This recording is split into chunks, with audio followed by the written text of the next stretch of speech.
সারা বিশ্বের জন্য মেসেজ দিয়ে গেলাম, তোমরা লেখাপড়া করো। যেগুলো নিলে পরে মানুষ এগুলোকে ব্যঙ্গ করবে, এটার বিপরীত করবে। কোরআনের এই ধরনের কোন শব্দের কোন বিষয়গুলোকেও প্রতীক বানানো যাবে না। আমি সাধারণ ব্যাপকভাবে বলছি, গোটা জাতিকে বুঝার জন্য। গোটা জাতিকে আমি কখনো বলি নাই, আজকে এনাদগঞ্জ এখানে বলে যাচ্ছি, যেই বিষয়গুলোকে আল্লাহ তাআলা সম্মান করতে বলছেন সেগুলো কখনো প্রতীক বানানো যাবে না। যেমন কাবা ঘর বাংলাদেশের ইলেকশন কমিশনার বা বাংলাদেশের নির্বাচন বোর্ড কাবা ঘরকে কখনো এটাকে প্রতীক বানাতে পারবে না। কাবা ঘরকে প্রতীক বানালে এক দল প্রতীক নিবে, আরেক দল সেই কাবা ঘরের সমালোচনা করবে। কি বলেন, ঠিক কিনা? আপনি সার্চ করে দেখেন। ঠিক এমনি করে ওয়ামাই ইউআযযিম শাআইরাল্লাহ ফাইন্নাহা মিন তাকওয়াল কুলুব, আল্লাহর কতগুলো নিদর্শন আছে, যে নিদর্শনগুলোকে কখনোই কোনো অবস্থাতেই প্রতীক বানানো যাবে না। প্রতীক বানাইলে এটার সম্মান নষ্ট হয়ে যাবে। ঠিক তার মধ্যে এমন আছে, নবী সাল্লাল্লাহু আলাইহি ওয়াসাল্লামের মসজিদ অথবা কোনো মসজিদকে কোনো প্রতীক বানানো যাবে না। কথা বলেন, মসজিদকে প্রতীক বানালে প্রতিপক্ষ ওই মসজিদকে নিয়ে ব্যঙ্গ করবে। কি ভাই, ঠিক কিনা? আমাদের রাজনীতিটা হচ্ছে কিনা? ঠিক এমনি করে সম্মানিত সুধী আল্লাহ বলেন, ইন্নাস সাফা ওয়াল মারওয়াতা মিন শাআইরিল্লাহ ফামান হাজ্জাল বাইতা বি'তামারা ফালা জুনাহা আলাইহি আন ইয়াত্তাওয়াফা বিহিমা ওয়ামান তাতাওয়া খায়রান ফাইন্নাল্লাহা শাকিরুন আলিম। সাফা পাহাড় এর ছবিটা কোনোদিন প্রতীক করা যাবে না। কতক্ষণ? মারোয়া পাহাড়, এটার এই ছবিটা প্রতীক করা যাবে না। শয়তানকে পাথর মারার যে চ্যাপটা, পাথরের যে চিহ্ন জামারাত, কতক্ষণ না, ওই জাবালে রহমতের মধ্যে যে খুঁটিটা আছে, এই খুঁটিটাকে কোনোদিন কোনোভাবে এটা সাধারণ এই যে সিএনজি শ্রমিক সংগঠনের সাধারণ যে ইলেকশন হয় এগুলো প্রতীক বানানো যাবে না। তাহলে কোরআনকে প্রতীক বানানো যাবে না, বুখারী শরীফকে প্রতীক বানানো যাবে না, সহিহ মুসলিমকে প্রতীক বানানো যাবে না, সাফা মারওয়াকে যাবে না। ওয়া নাযাউল মাওয়াজিন আল কিসতা লিয়াউমিল কিয়ামা, ঠিক অনুরূপভাবে আল্লাহর যে বিচারের পাল্লা আছে কিয়ামতের ময়দানে, এটাকেও প্রতীক বানানো যাবে না। তার কারণ হচ্ছে এই যে হযরতে দাউদ আলাইহিস সালামকে আল্লাহ বলছেন, শুনবেন, আলেমদের কথা আপনাকে শুনতে হবে। কি বলেন, ঠিক কিনা? খালি হুজুগে একজন বলে দিয়ে দিল আর আপনি সেটা শুরু করে দিলেন, হবে না। আল্লাহ পাক রব্বুল আলামিন বলছেন, যারা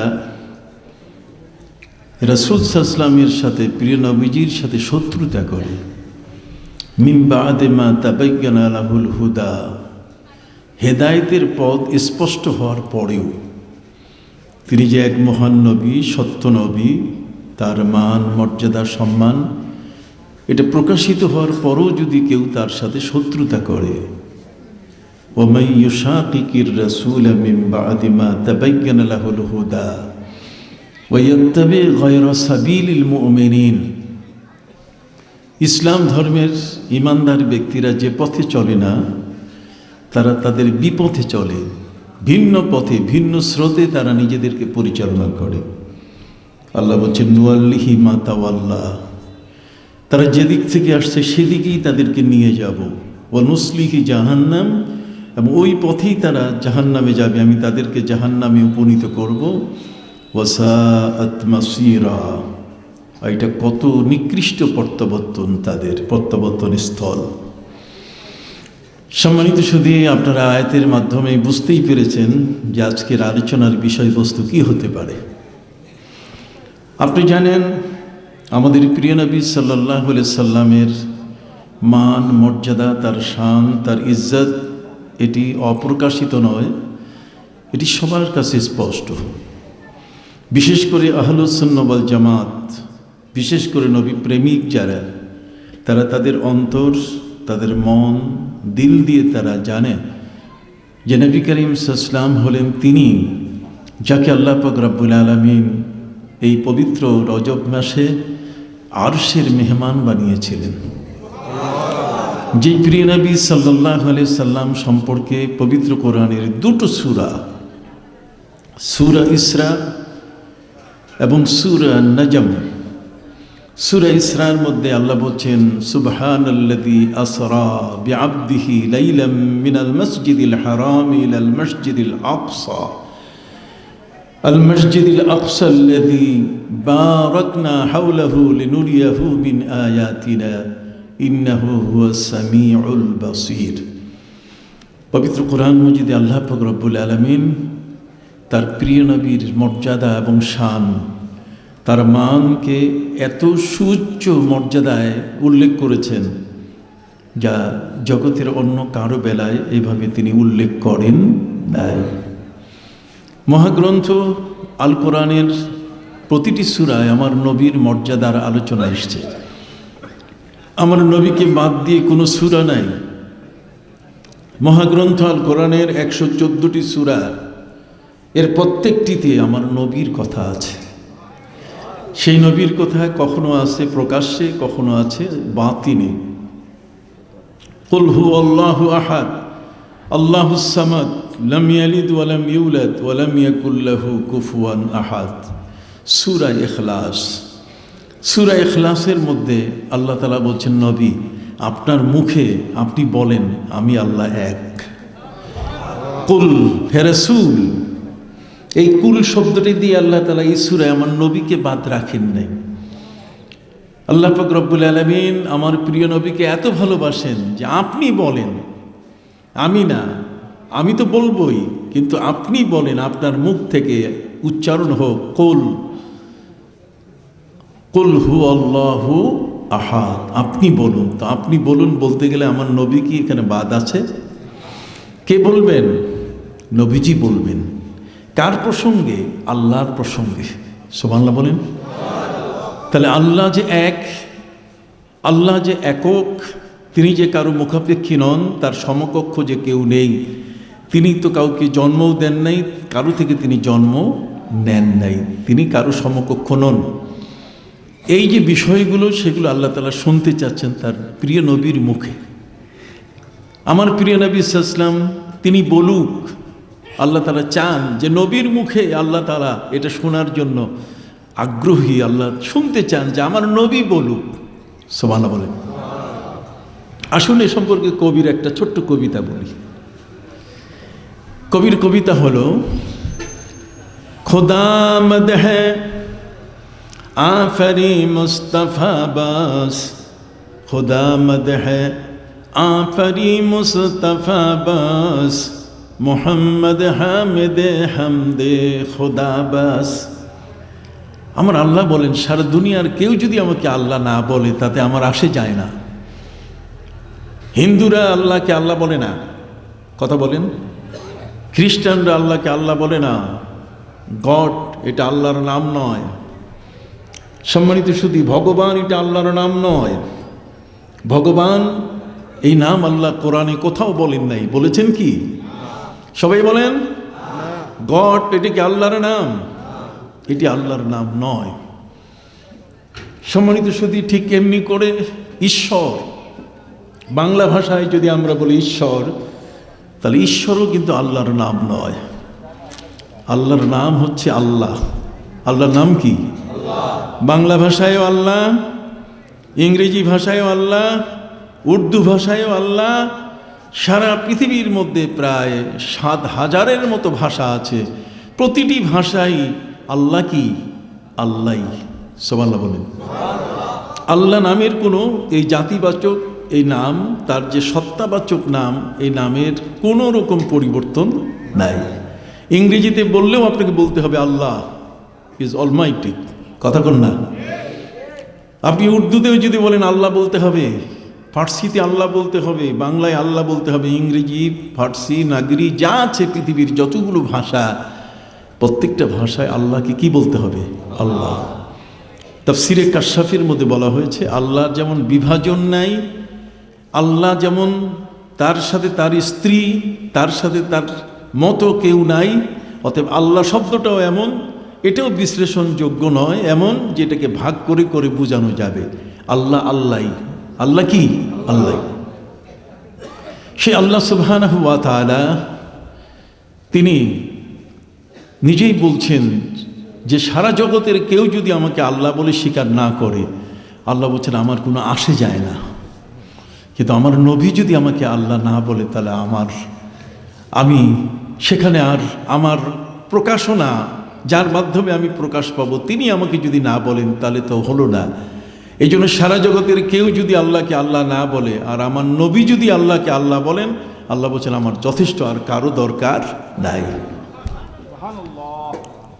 খুদা মদহে আফরি মুস্তাফা বাস, মুহাম্মদ হামিদে হামদে খোদা বাস।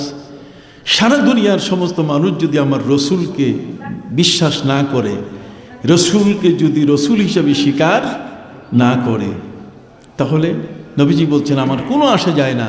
ওয়া কাফা বিল্লাহি শাহিদা, যদি আল্লাহ আমাকে রসুল বলে স্বীকার করে নেন এটি আমার জন্য কি যথেষ্ট।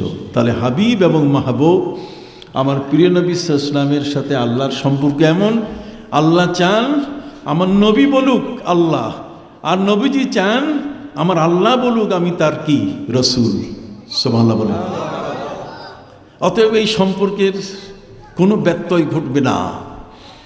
মহাগ্রন্থ আল কোরআনে প্রায় 37 জায়গায় আল্লাহ তাআলা তার নিজের এতাত, তার আনুগত্যের আগে তার নবীর আনুগত্যের কথা বলছেন। মান আতা আর রসুল ফাকাদ আতা আল্লাহ, যে আমার রসুলকে মানবে সে আমাকে মানল, যে আমার রসুলকে মানে না সে আমাকে মানল না। কত আয়াত? প্রায় 37টি আয়াত। আতিউল্লাহ ওয়া আতিউর রাসূলা ওয়া উলিল আমরি মিনকুম। যেখানে আল্লাহ তাআলা তার আনুগত্যের কথা বলছেন, তাকে মানার কথা বলছেন, সেখানে সাথে সাথে তার রসুলকে মানার কথা বলছেন। গোটা কোরআনের কোনো জায়গায় আপনি দেখাতে পারবেন না যে আল্লাহ নিজেই তার নিজেকে মানতে বলছেন রসুলকে বাদ দিয়া। তাহলে আমার রসুল সাল্লাল্লাহু আলাইহি ওয়াসাল্লামকে বাদ দিয়ে আল্লাহকে মানার কোনো সুযোগ। অথচ বাংলাদেশে এখন তৌহিদি জনতা বের হয়েছে। কি বের হয়েছে? তৌহিদি জনতা নবীকে মাইনাস করছে, নবীর প্রয়োজন তারা আমাদের থেকে দূরে সরিয়ে দিচ্ছে। তৌহিদি জনতা বললে এখানে খ্রিস্টান চলে আসবে, কতক্ষণ না, কারণ খ্রিস্টানের একটা দল তারা আল্লাহকে মানে, যদিও তারা তৃত্ববাদী। কথা বুঝতে পারছেন? যিশু খ্রিস্টকে আল্লাহ মানে, মরিয়মকে আল্লাহর স্ত্রী মনে করে, নাউজুবিল্লাহি মিন যালিক। এই ধরনের অনেকগুলো পাগলামি পৃথিবীর মধ্যে কি আছে। সম্মানিত সুধী, আল্লাহ এক এবং একক। সেই একক আল্লাহর উপরে ভিত্তি করে এই জগৎসমূহ তিনি সৃষ্টি করেছেন।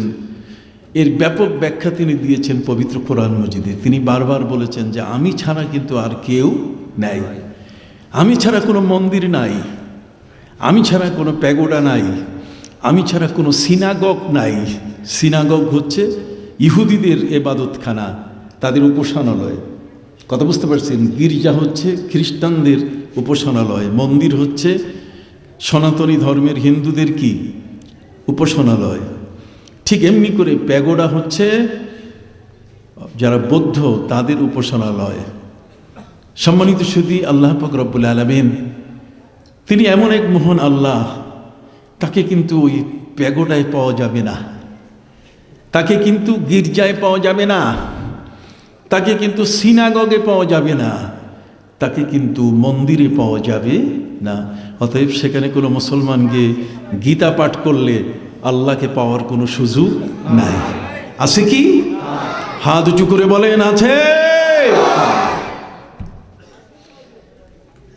আমি আমার ভাইদের খেদমতে আরজ করতে চাই,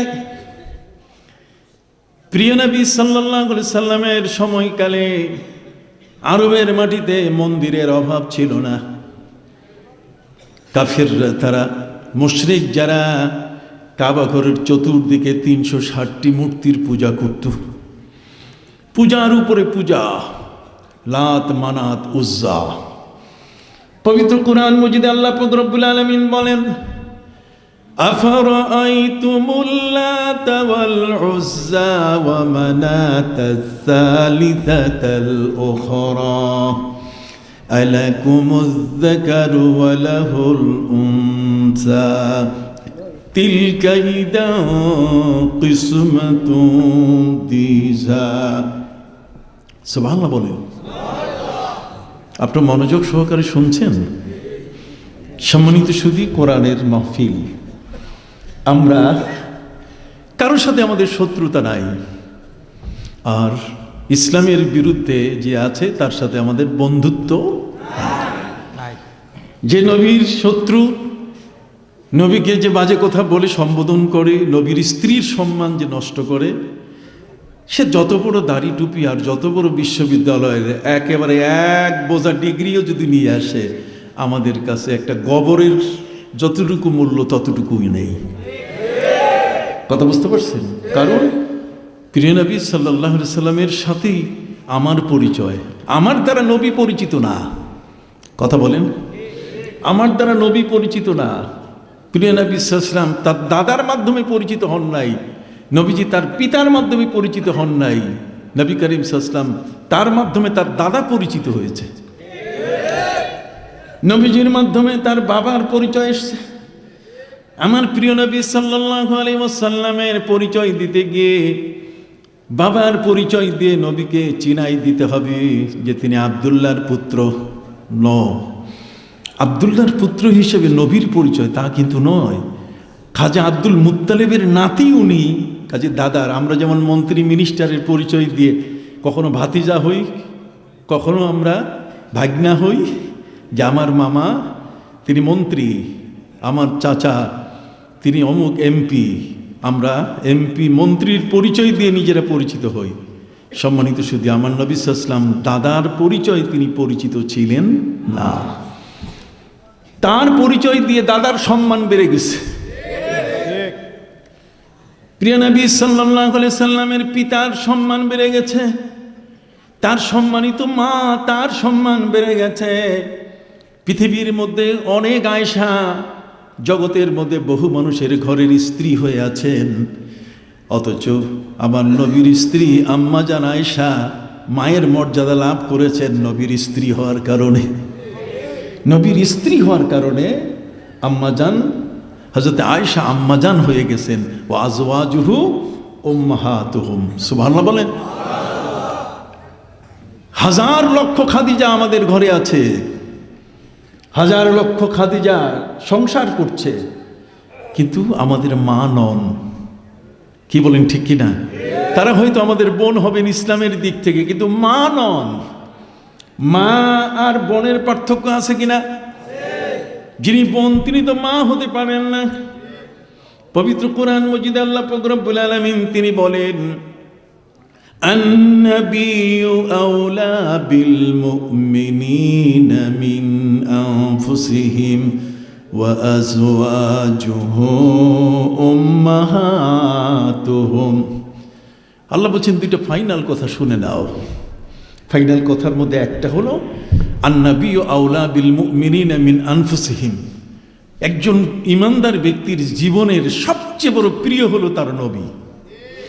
নবীর চেয়ে তার স্ত্রী, নবীর চেয়ে তার সন্তান, নবীর চেয়ে তার মা বাবা কেউ বেশি প্রিয় নয়। লা ইউমিনু আহাদুকুম হাত্তা আকুনা আহাব্বা ইলাইহি মিন ওয়ালিদিহি ওয়া ওয়ালাদিহি ওয়ান নাসি আজমাইন। আমি একটু জটিল কিছু কথা বলবো, মনে রাখতে পারবেন তো?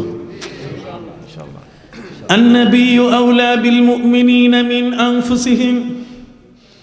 আল্লাহ নিজেই বললেন, আওলা শব্দের অর্থ হচ্ছে আফজাল, আযম। আমার নবীর চেয়ে আমার বাবা হিসেবে তার সম্মান আছে, কিন্তু আমার বাবার চেয়েও আমার নবীর সম্মান কি বেশি? একটু হাত উঁচু করে বলেন না, ঠিক কিনা?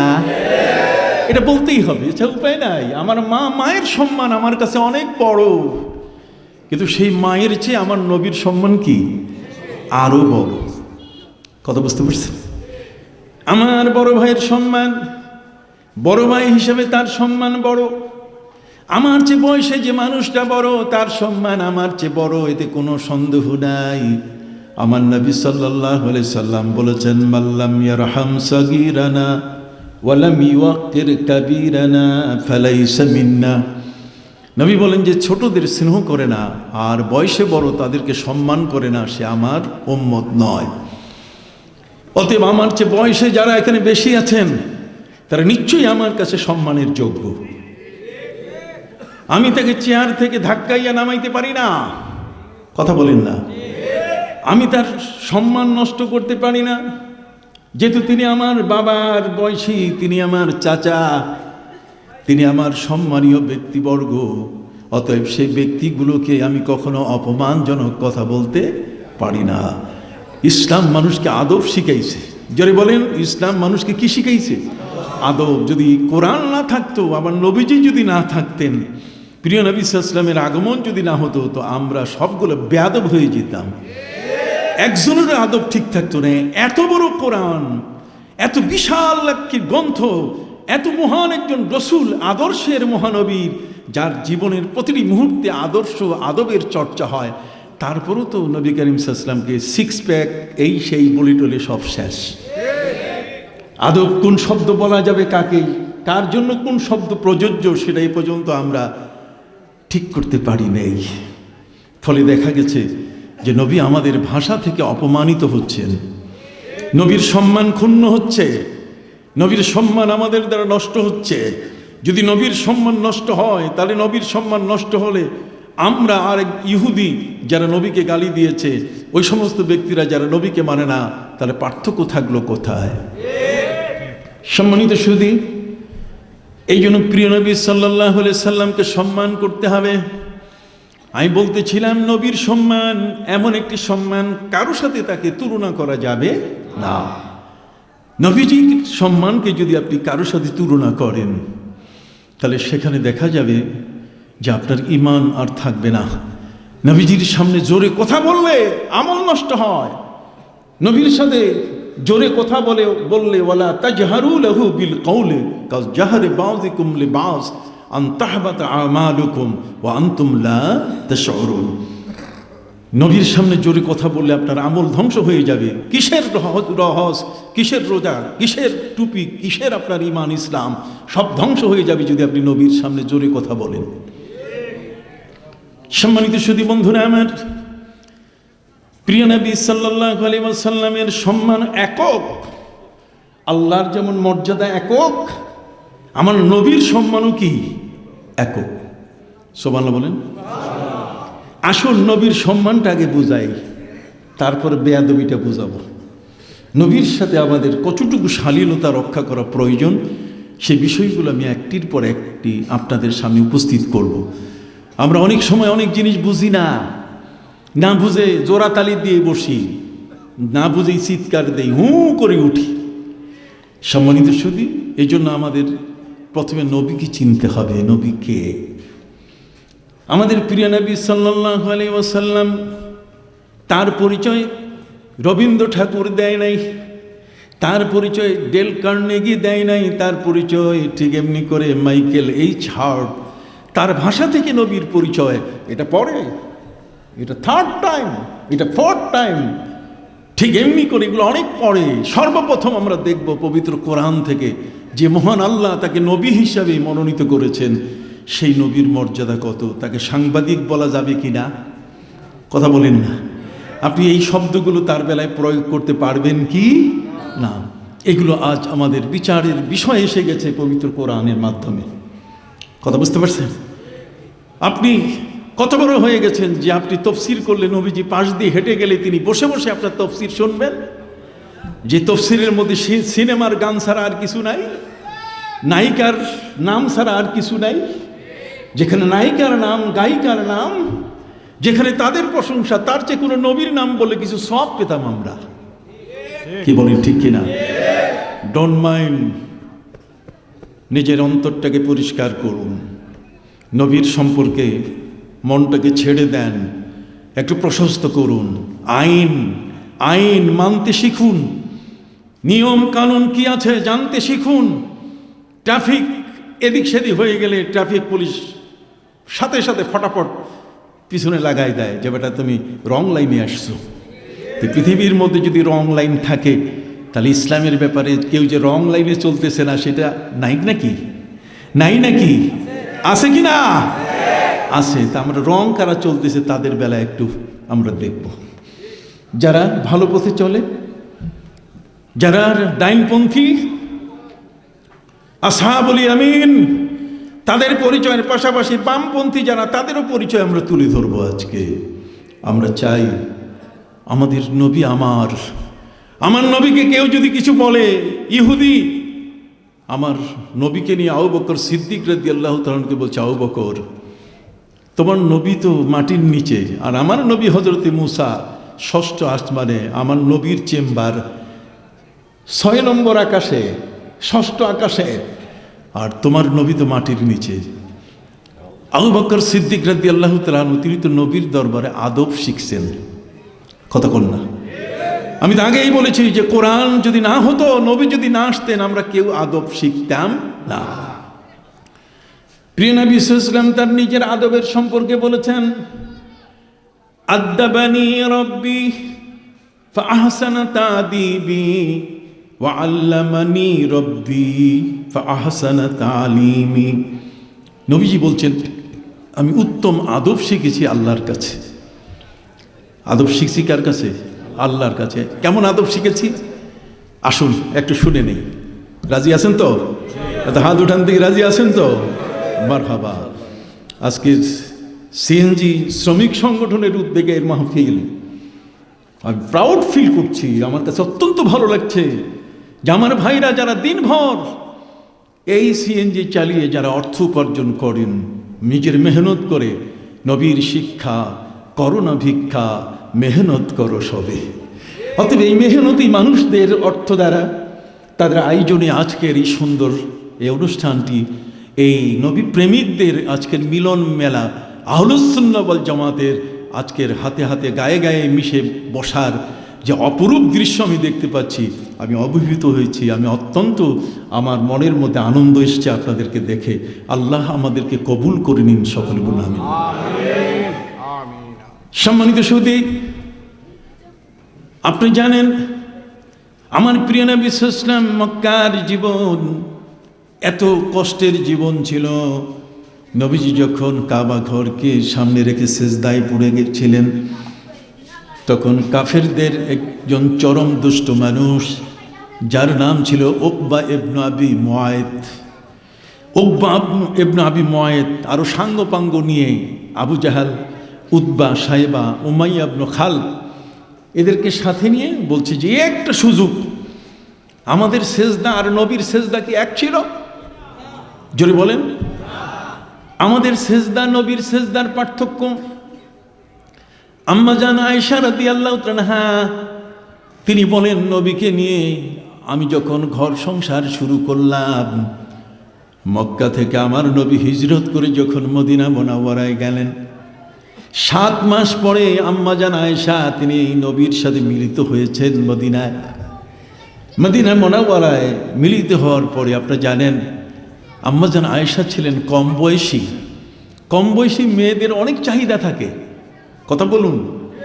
যে মেয়েরা বয়সে কম, এগুলো বেশি পাউডার সুনো চায়, কসমেটিক চায় বেশি, এদের রঙ্গরস, এদের যে সমস্ত কসমেটিক দরকার, এগুলো সাধারণ বুড়ি মানুষের জন্য দরকার হয় না। যুবতী বোন যারা আছে তাদের চাহিদা বৃদ্ধ মা বোনদের চেয়ে অনেক বেশি। আম্মা জান আয়েশা রাদিয়াল্লাহু তাআলা নবীজির সঙ্গে বিবাহ বসেছেন, বয়স ছিল অল্প। এই অল্প বয়সী একজন যুবতী নারী আম্মা জান আয়েশা রাদিয়াল্লাহু তাআলার সাথে মিলিত হলেন মদিনায়।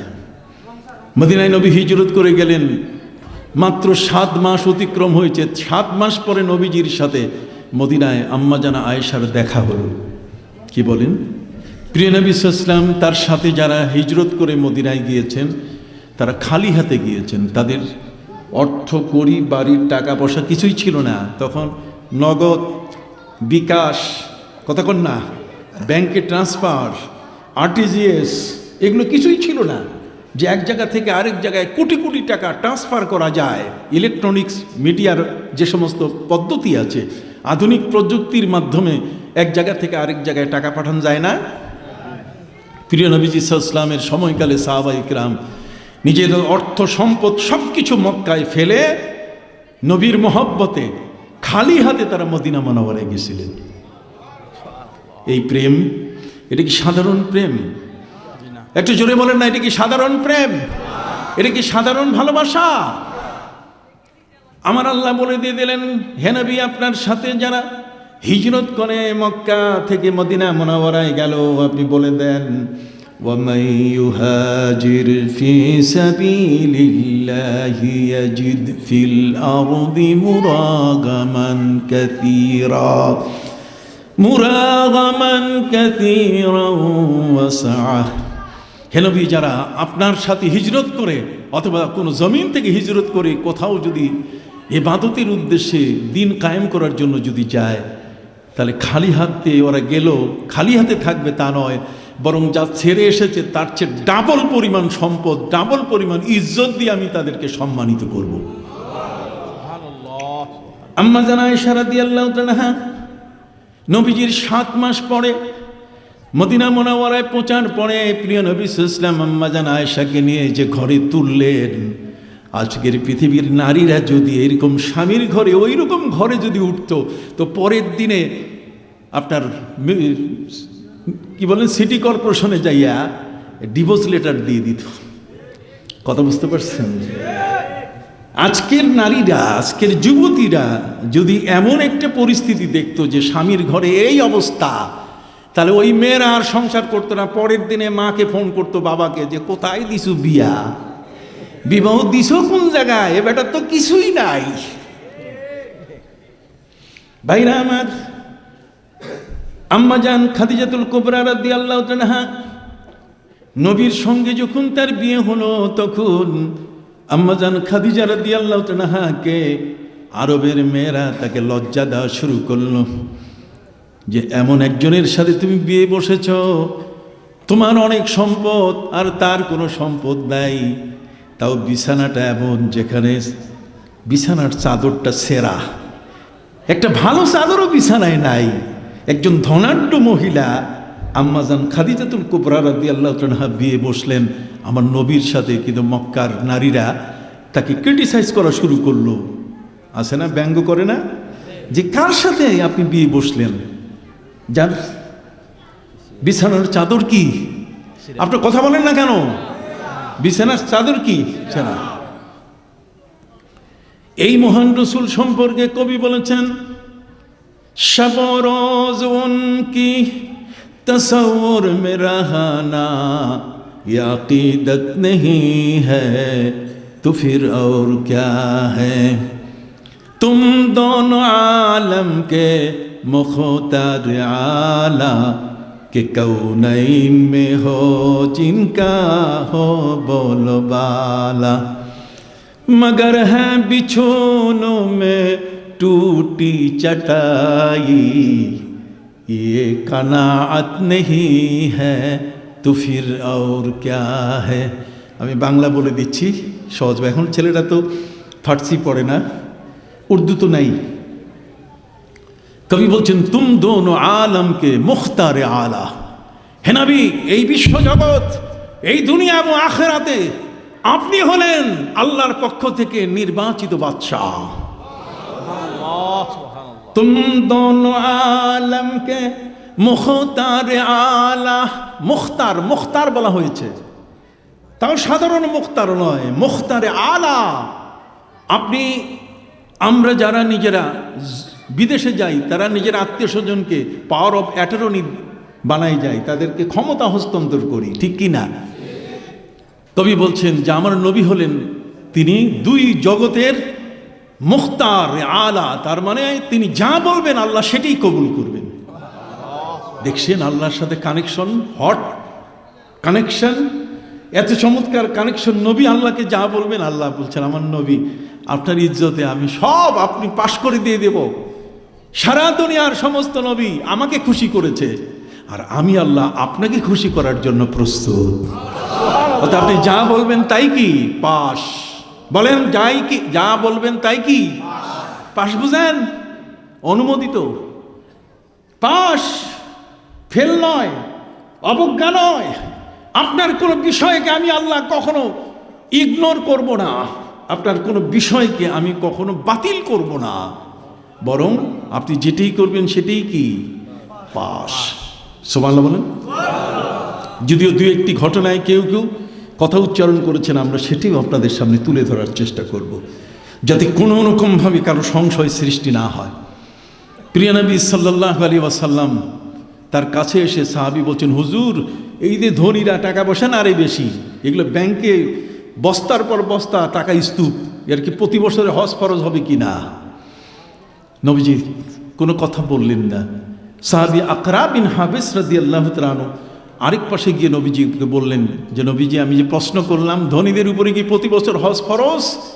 নবীজি কিছু বললেন না। তৃতীয়বার নবীকে বলার সাথে সাথে নবীজি বললেন, শোনো, লাউ কুলতু নাম লাওয়াজাবাত, যদি আমি বলতাম হ্যাঁ, তাহলে প্রতি বছর ধনীদের উপরে হজ কি ফরজ হতো, কিন্তু আমি বলি নাই। আমি বলছি জীবনে কি একবার, আল্লাহ সেটাই কবুল করে নিয়েছেন, আল্লাহ সেটাই পাশ করে দিয়েছেন। নাহলে ধনীরা প্রতি বছর না গেলে পরের বছর দেখা যেত যে তাদের মাল, তাদের সম্পদ কোনো না কোনোভাবে নষ্ট হয়ে যেত, আল্লাহর গজবের শিকার হতো। কিন্তু না, আমার প্রিয় নবী সাল্লাল্লাহু আলাইহি সাল্লাম বলেছেন, লাউ কুনতু নাআম লাওয়াজাবাত, যদি আমি বলি হ্যাঁ, তাহলে সেটাই কারেক্ট, সেটাই পাশ হয়ে যাবে, সেটাই আল্লাহ মঞ্জুর করবেন। সুবহানাল্লাহ বলেন। অতএব সেই প্রিয় নবী সাল্লাল্লাহু আলাইহি ওয়াসাল্লাম মক্কার জমিন থেকে হিজরত করে মদিনা মুনাওয়ারায় গেলেন। আম্মাজান আয়েশার কথা বলতেছিলাম, তার পাশাপাশি আম্মাজান খাদিজা আল কুবরা আত তাহেরা, তার কথা বলতে গিয়ে আমি বলতেছিলাম যে মক্কায় নবীজির সাথে যখন তার বিয়ে হয়, তখন মক্কার নারীরা, মহিলারা, এদের চোখ কিন্তু অনেক বড়। এই জন্য ইসলাম বলছে, এই বড় চোখওয়ালা মেয়েদেরকে এরা যেন ঘরে থাকে, ওদের বাইরে যাইতে দিও না। ওয়াকারনা ফি বুয়ুতিকুন্না ওয়ালা তাবাররাজনা তাবাররুজাল জাহিলিয়াতিল উলা, মেয়েদেরকে ঘরেই থাকতে দাও, মেয়েদের ঘরটাই হলো তাদের মসজিদ। কথা কন, যদি আরেকজনের বাড়িতে আসে না, ইসলাম প্রচার করার জন্য যায়, কত রকম রং ঢং নিয়ে যায়, এই সেই লোভ দেখাইয়া যাইয়া অন্যের ঘরের মধ্যে যখন দেখে যে তার স্বামীটা ইটালিতে থাকে অথবা জাপানে থাকে, এত বড় লোশন, এতগুলো ডাব সাবান, এগুলো দেখলে চোখ খারাপ হয়ে যায়, আমারটা তো কিছুই আনে না। ঘরে আসার পরে তখন লেগে যায় গোলমাল, পুরা বেতার বাংলাদেশ টেলিভিশন শুরু হয়ে যায়, দুইজনের মধ্যে টকশো শুরু হয়ে যায়। কি বলেন, ঠিক না? এত মারাত্মক টকশো হয়ে যায় যে স্বামী আর স্ত্রী আর কথা বন্ধ হয় না। স্ত্রী কয়, তুমি কি জানো, অমুকের ঘরে গেলাম, সেখানে তো লোশন এত বড়, ডাব সাবান এত বড়, কি কোন ঠিক কিনা, তোমার তো কিছুই নাই। আপনি কি বুঝতে পারছেন? সম্মানিত সুধী বন্ধুরা আমার, আম্মাজান খাদিজা রাদিয়াল্লাহু তাআলার সম্পর্কে কবি বলছেন, প্রিয় নবী সাল্লাল্লাহু আলাইহি ওয়াসাল্লাম সম্পর্কে কবির ভাষা কি চমৎকার। तुम दोनों आलम के मुख्तार आला कि कौनैन में हो जिनका हो बोलबाला। তিনি দুজাহানের আল্লাহর পক্ষ থেকে নিয়োজিত বাদশাহ। আমার নবী হলেন সবার উপরে সবচেয়ে বড় পাওয়ারফুল নবী, সুপ্রিম অথরিটি আল্লাহ তাআলা তাকে দিয়েছেন। নবী সাধারণ নন, নবী হচ্ছেন এমন এক মহান রাসূল, তিনি ইশারা করলে চাঁদ দ্বিখণ্ডিত হয়ে যায়। তিনি যদি বলেন সূর্য আবার আসর হয়ে যাও, ডুবে যাওয়ার সূর্য নবীর হুকুমে আসর হয়ে যায়। হাতের বড়ই পাথর হয়ে যায়। वो पत्थरों के टुकड़ों को कलीमा पढ़ाना, इशारे से सूरज को वापस बुलाना। वो पत्थरों के टुकड़ों को कलीमा पढ़ाना, इशारे से सूरज को वापस बुलाना। दरख्तों को अपना कदम पे झुकाना, ये हुकूमत नहीं है तो फिर और क्या है। चिल्लाए उठेन सुबहानाल्लाह। কবি বলছেন, হে রাসূল, আপনি তো এমন যে আবু জাহেলের হাতের বড়ই আপনি বলছেন পাথর। আবু জাহেলের বাপের ক্ষমতা হয় নাই বড়ই পাইপ করতে, হাত ছেড়ে দেওয়ার সাথে সাথে কি বলতে হি कंकरी ला इलाहा बोल उठे, बोलते ही कंकरी ला इलाहा बोल उठे, नूरुल आला नूर, नूरुन आला नूर है। বলার সাথে সাথে হাতের বড়ই পাথর হয়ে গেছে। আমার নবী সেই নবী। শুধু তাই নয়, वो पत्थरों के टुकड़ों को কালিমা পড়ানা, ওই বড়ই পাথর হওয়ার পরে সেই পাথরের থেকে কালেমার আওয়াজ বের হয়েছে। কালেবার আওয়াজ বের হয়েছে, লা ইলাহা ইল্লাল্লাহ মুহাম্মাদুর রাসূলুল্লাহ। আমাদের কলেমা কি লা ইলাহা না লা ইলাহা ইল্লাল্লাহ মুহাম্মাদুর রাসূলুল্লাহ? কিন্তু আজকের তৌহিদি জনতা অর্ধেকটা বাদ দিছে। এই তৌহিদি জনতা নতুন করে পৃথিবীতে নতুন কিছু শুরু করে দিয়েছে। না না, আমাদের কোরআন দিয়ে আমরা বিচার করে তারপর কেক যা কাটা দরকার বাকিটুকু অপারেশন করে ফেলে দিব। অতটুকু আমাদের প্রয়োজন নাই। যেটা প্রয়োজন নাই সেটা সব জায়গা থেকে আমরা তুলে ফেলবো। কোনো জায়গায় আমাদের সমর্থন সাপোর্ট দিব না। নবীর প্রেম যদি না থাকে, ভালোবাসা যদি না থাকে, নবীকে যদি তুচ্ছ তাচ্ছিল্য করে, তা লেবাস যত বড় হোক, দাড়ি যত বড় হোক না কেন, পোশাক যত বড় লম্বা হোক, কাজ হবে না। নবীর যুগে এই ধরনের মুনাফিকের পাগড়ি শুধু 7 হাত ছিল না, 21 হাত লম্বা ছিল। জামা অতটুকু হাঁটুর নিচে পর্যন্ত ছিল না, একেবারে গোড়ালির আগ পর্যন্ত ছিল। দাড়ি এত বড় ছিল, সেই দাড়িগুলো পোশাক দেখে কোনোদিন তাদেরকে বিচার করা যেত না। ওই ভারতের মনমোহন সিং, কথা বল না, ভারতের মনমোহন সিং তার পাগড়ি আছে, দাড়িও আছে, লম্বা জামাও আছে, কিন্তু তার পিছনে কি কোনো নামাজের ইক্তেদা করা যাবে? একটা হাত উঁচু করে বলেন, যাবে? যাবে না। এটা নয়। ইমান থাকতে হবে। ইমানের সাথে সাথে নবীর আদর্শ তার মধ্যে বিদ্যমান থাকতে হবে। আব্দুল্লাহ ইবনে উবাই ইবনে সালুল মুনাফিক ছিল। পোশাকের কমতি ছিল না, আমলের কমতি ছিল না, কিন্তু নামাজে মসজিদে যাইয়া বিনা উজুতে মসজিদে যাইতো। এই দেখেন, মুনাফিক নামাজে যাইতো কিন্তু কি করতো না? উজু করতো না। নবী করিম সাল্লাল্লাহু আলাইহি ওয়াসাল্লাম তিনি নামাজ পড়ানো শুরু করেন, পিছনে কাতার হয়, এর সামনের কাতারে বসে না। এই মুনাফিক পিছনের কাতারে একটা আরেকটার সাথে গুতাগুতি করে, হাসাহাসি করে। নবী করিম সাল্লাল্লাহু আলাইহি ওয়াসাল্লাম আসরের নামাজ এই অবস্থায় দেখে তিনি মিম্বারে উঠলেন। নামাজ শেষ করে তিনি উঠলেন, ওয়াল্লাহি ইন্নী লা আরাকুম মিন যাহরি কামা আরাকুম আমামি। আমি তোমাদেরকে সামনে যেমন দেখি, আমি নবী তোমাদেরকে পিছনেও তেমন দেখি। কে ডিস্টার্ব করছো, গুতাগুতি করছো, হাসাহাসি করছো, আমি কিন্তু দেখছি। সত্য কিনা? একটু হাত উঁচু করে বলেন, সত্য কিনা? নবী হলেন সাদিকুল মাসদুক, তিনি হলেন মহাসত্যবাদী। তার জীবনে কোনোদিন তিনি মিথ্যা বলেন না। মহাসত্যবাদী নবী, তিনি বলছেন, ওয়াল্লাহি ইন্নী লা আরাকুম মিন যাহরি, খোদার কসম আমি তোমাদেরকে পিছন দিক থেকে তেমন দেখি, কামা আরাকুম আমামি, যেমন আমি তোমাদেরকে সামনে দেখি। তার যে নবী সামনে দেখেন, পিছে দেখেন, যার দেখার এত বড় শক্তি পৃথিবীর আর কোনো মানুষের নেই, পৃথিবীর আর কোনো মহামানবের নেই, পৃথিবীর আর কারো নাই। সেই নবী কি সাধারণ নবী? জোরে বলেন, সেই নবী কি সাধারণ নবী? আর সেই নবী তোমার তফসিরে এসে বসে যাবে তোমার তফসির শোনার জন্য। কত বড় গাধা! এগুলো কি বাজারে পাওয়া যায়? কথা বুঝেন নাই? দুঃখজনক এই ধরনের কথাবার্তা। এই জন্য আমরা বিচার করব প্রিয় নবী সাল্লাল্লাহু আলাইহি ওয়াসাল্লামের ভালোবাসার। ওয়ামান ইউশাকিকির রাসূল মিন বাদি মা তাবায়্যানা লাহুল হুদা ওয়া ইয়াত্তাবি গায়রা সাবিলিল মুমিনিন নুআল্লিহি মা তাওয়াল্লা ওয়া নুসলিহি জাহান্নাম ওয়া সাআত মাসীরা। সুবহানাল্লাহ, আরো বড় করে বলেন সুবহানাল্লাহ। মাসটাই তো সুবহানাল্লাহর মাস। কি বলেন? সুবহানাল্লাযী আসরা বিআবদি, মেরাজের মাস না? কাজে সুবহানাল্লাহ সবচেয়ে বেশি পড়বেন। সুবহানাল্লাহ কতটুকু এটা আমি আপনাদেরকে বলবো, আপনারা অবাক হয়ে যাবেন সেই তত্ত্ব শুনে। আগে বলে আসি, আম্মাজান খাদিজা রাদিয়াল্লাহু আনহার সাথে মক্কার নারীরা বলল, এমন একজন ব্যক্তির সাথে তুমি বিয়ে বসেছো খাদিজা, যার বিছানার চাদর হলো কি? সেরা। ঠিক আছে? যার বাংলো নাই, রেস্ট হাউস নাই, বারান্দা নাই, কিচেন রুম নাই, যার ঘরের মধ্যে গেস্ট রুম নাই, লিভিং রুম নাই, কথা বুঝেন নাই? সাজানো চেয়ার, গুছানো সব কিছু নাই। তুমি জম্মের ঠকা ঠকছো, তুমি এমন ঠকা ঠকছো, তোমার ঠকাটা হইল জম্মের ঠকা।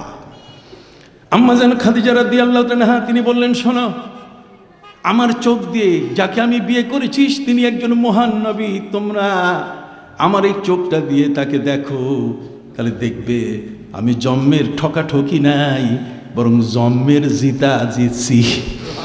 আমার সে এত বেশি এত বড় কেউ জিততে পারে না। আল্লাহু আকবার। এত বড় কেউ জিততে পারেনি। তাহলে প্রিয় নবী সাল্লাল্লাহু আলাইহি ওয়াসাল্লামকে স্বামী হিসাবে তিনি বরণ করে নিয়েছেন, তার বিছানা দেখে না, তার বিছানার চাদর দেখে না, তার সম্পদ দেখে নয়, বরং মহানবী সাল্লাল্লাহু আলাইহি ওয়াসাল্লাম তিনি আল্লাহর প্রিয় রসুল, রসুল হিসেবে তিনি তাকে স্বামী হিসাবে বরণ করে নিয়েছেন। অতএব সেই স্বামীর কাছে আর ওই দাবি নাই যে বাজার থেকে এই কসমেটিক আনতে হবে, এই বিছানার চাদর এত বড় লম্বা, ফুলের চাদর, ফুলের পোশাক ইত্যাদি আনতে হবে। আজকের আমাদের মা বোনদের এগুলো ভাবা উচিত, আলেমদের এই বিষয়গুলো নিয়ে আলোচনা করা উচিত। যাই হোক, সম্মানিত সুধী, আম্মা জান আয়েশা রাদিয়াল্লাহু আনহা যখন তিনি মদিনা মুনাওয়ারায় গেলেন, নবীজির হিজরতের 7 মাস পরে নবীজি তাকে যে ঘরে উঠালেন, সেই ঘরের হিস্ট্রি 1-2 মিনিট আপনাদেরকে বলি, শুনবেন তো? আম্মা জান আয়েশা তিনি বলছেন যে আমি নবীকে নিয়ে যেই ঘরে রাত্র কাটিয়েছি, সেই ঘরটা ছিল এত কনজাস্টেড মানে এত ছোট যে 2 জন শোয়া ছাড়া 3 জন শোয়া যায় না। কয়জন?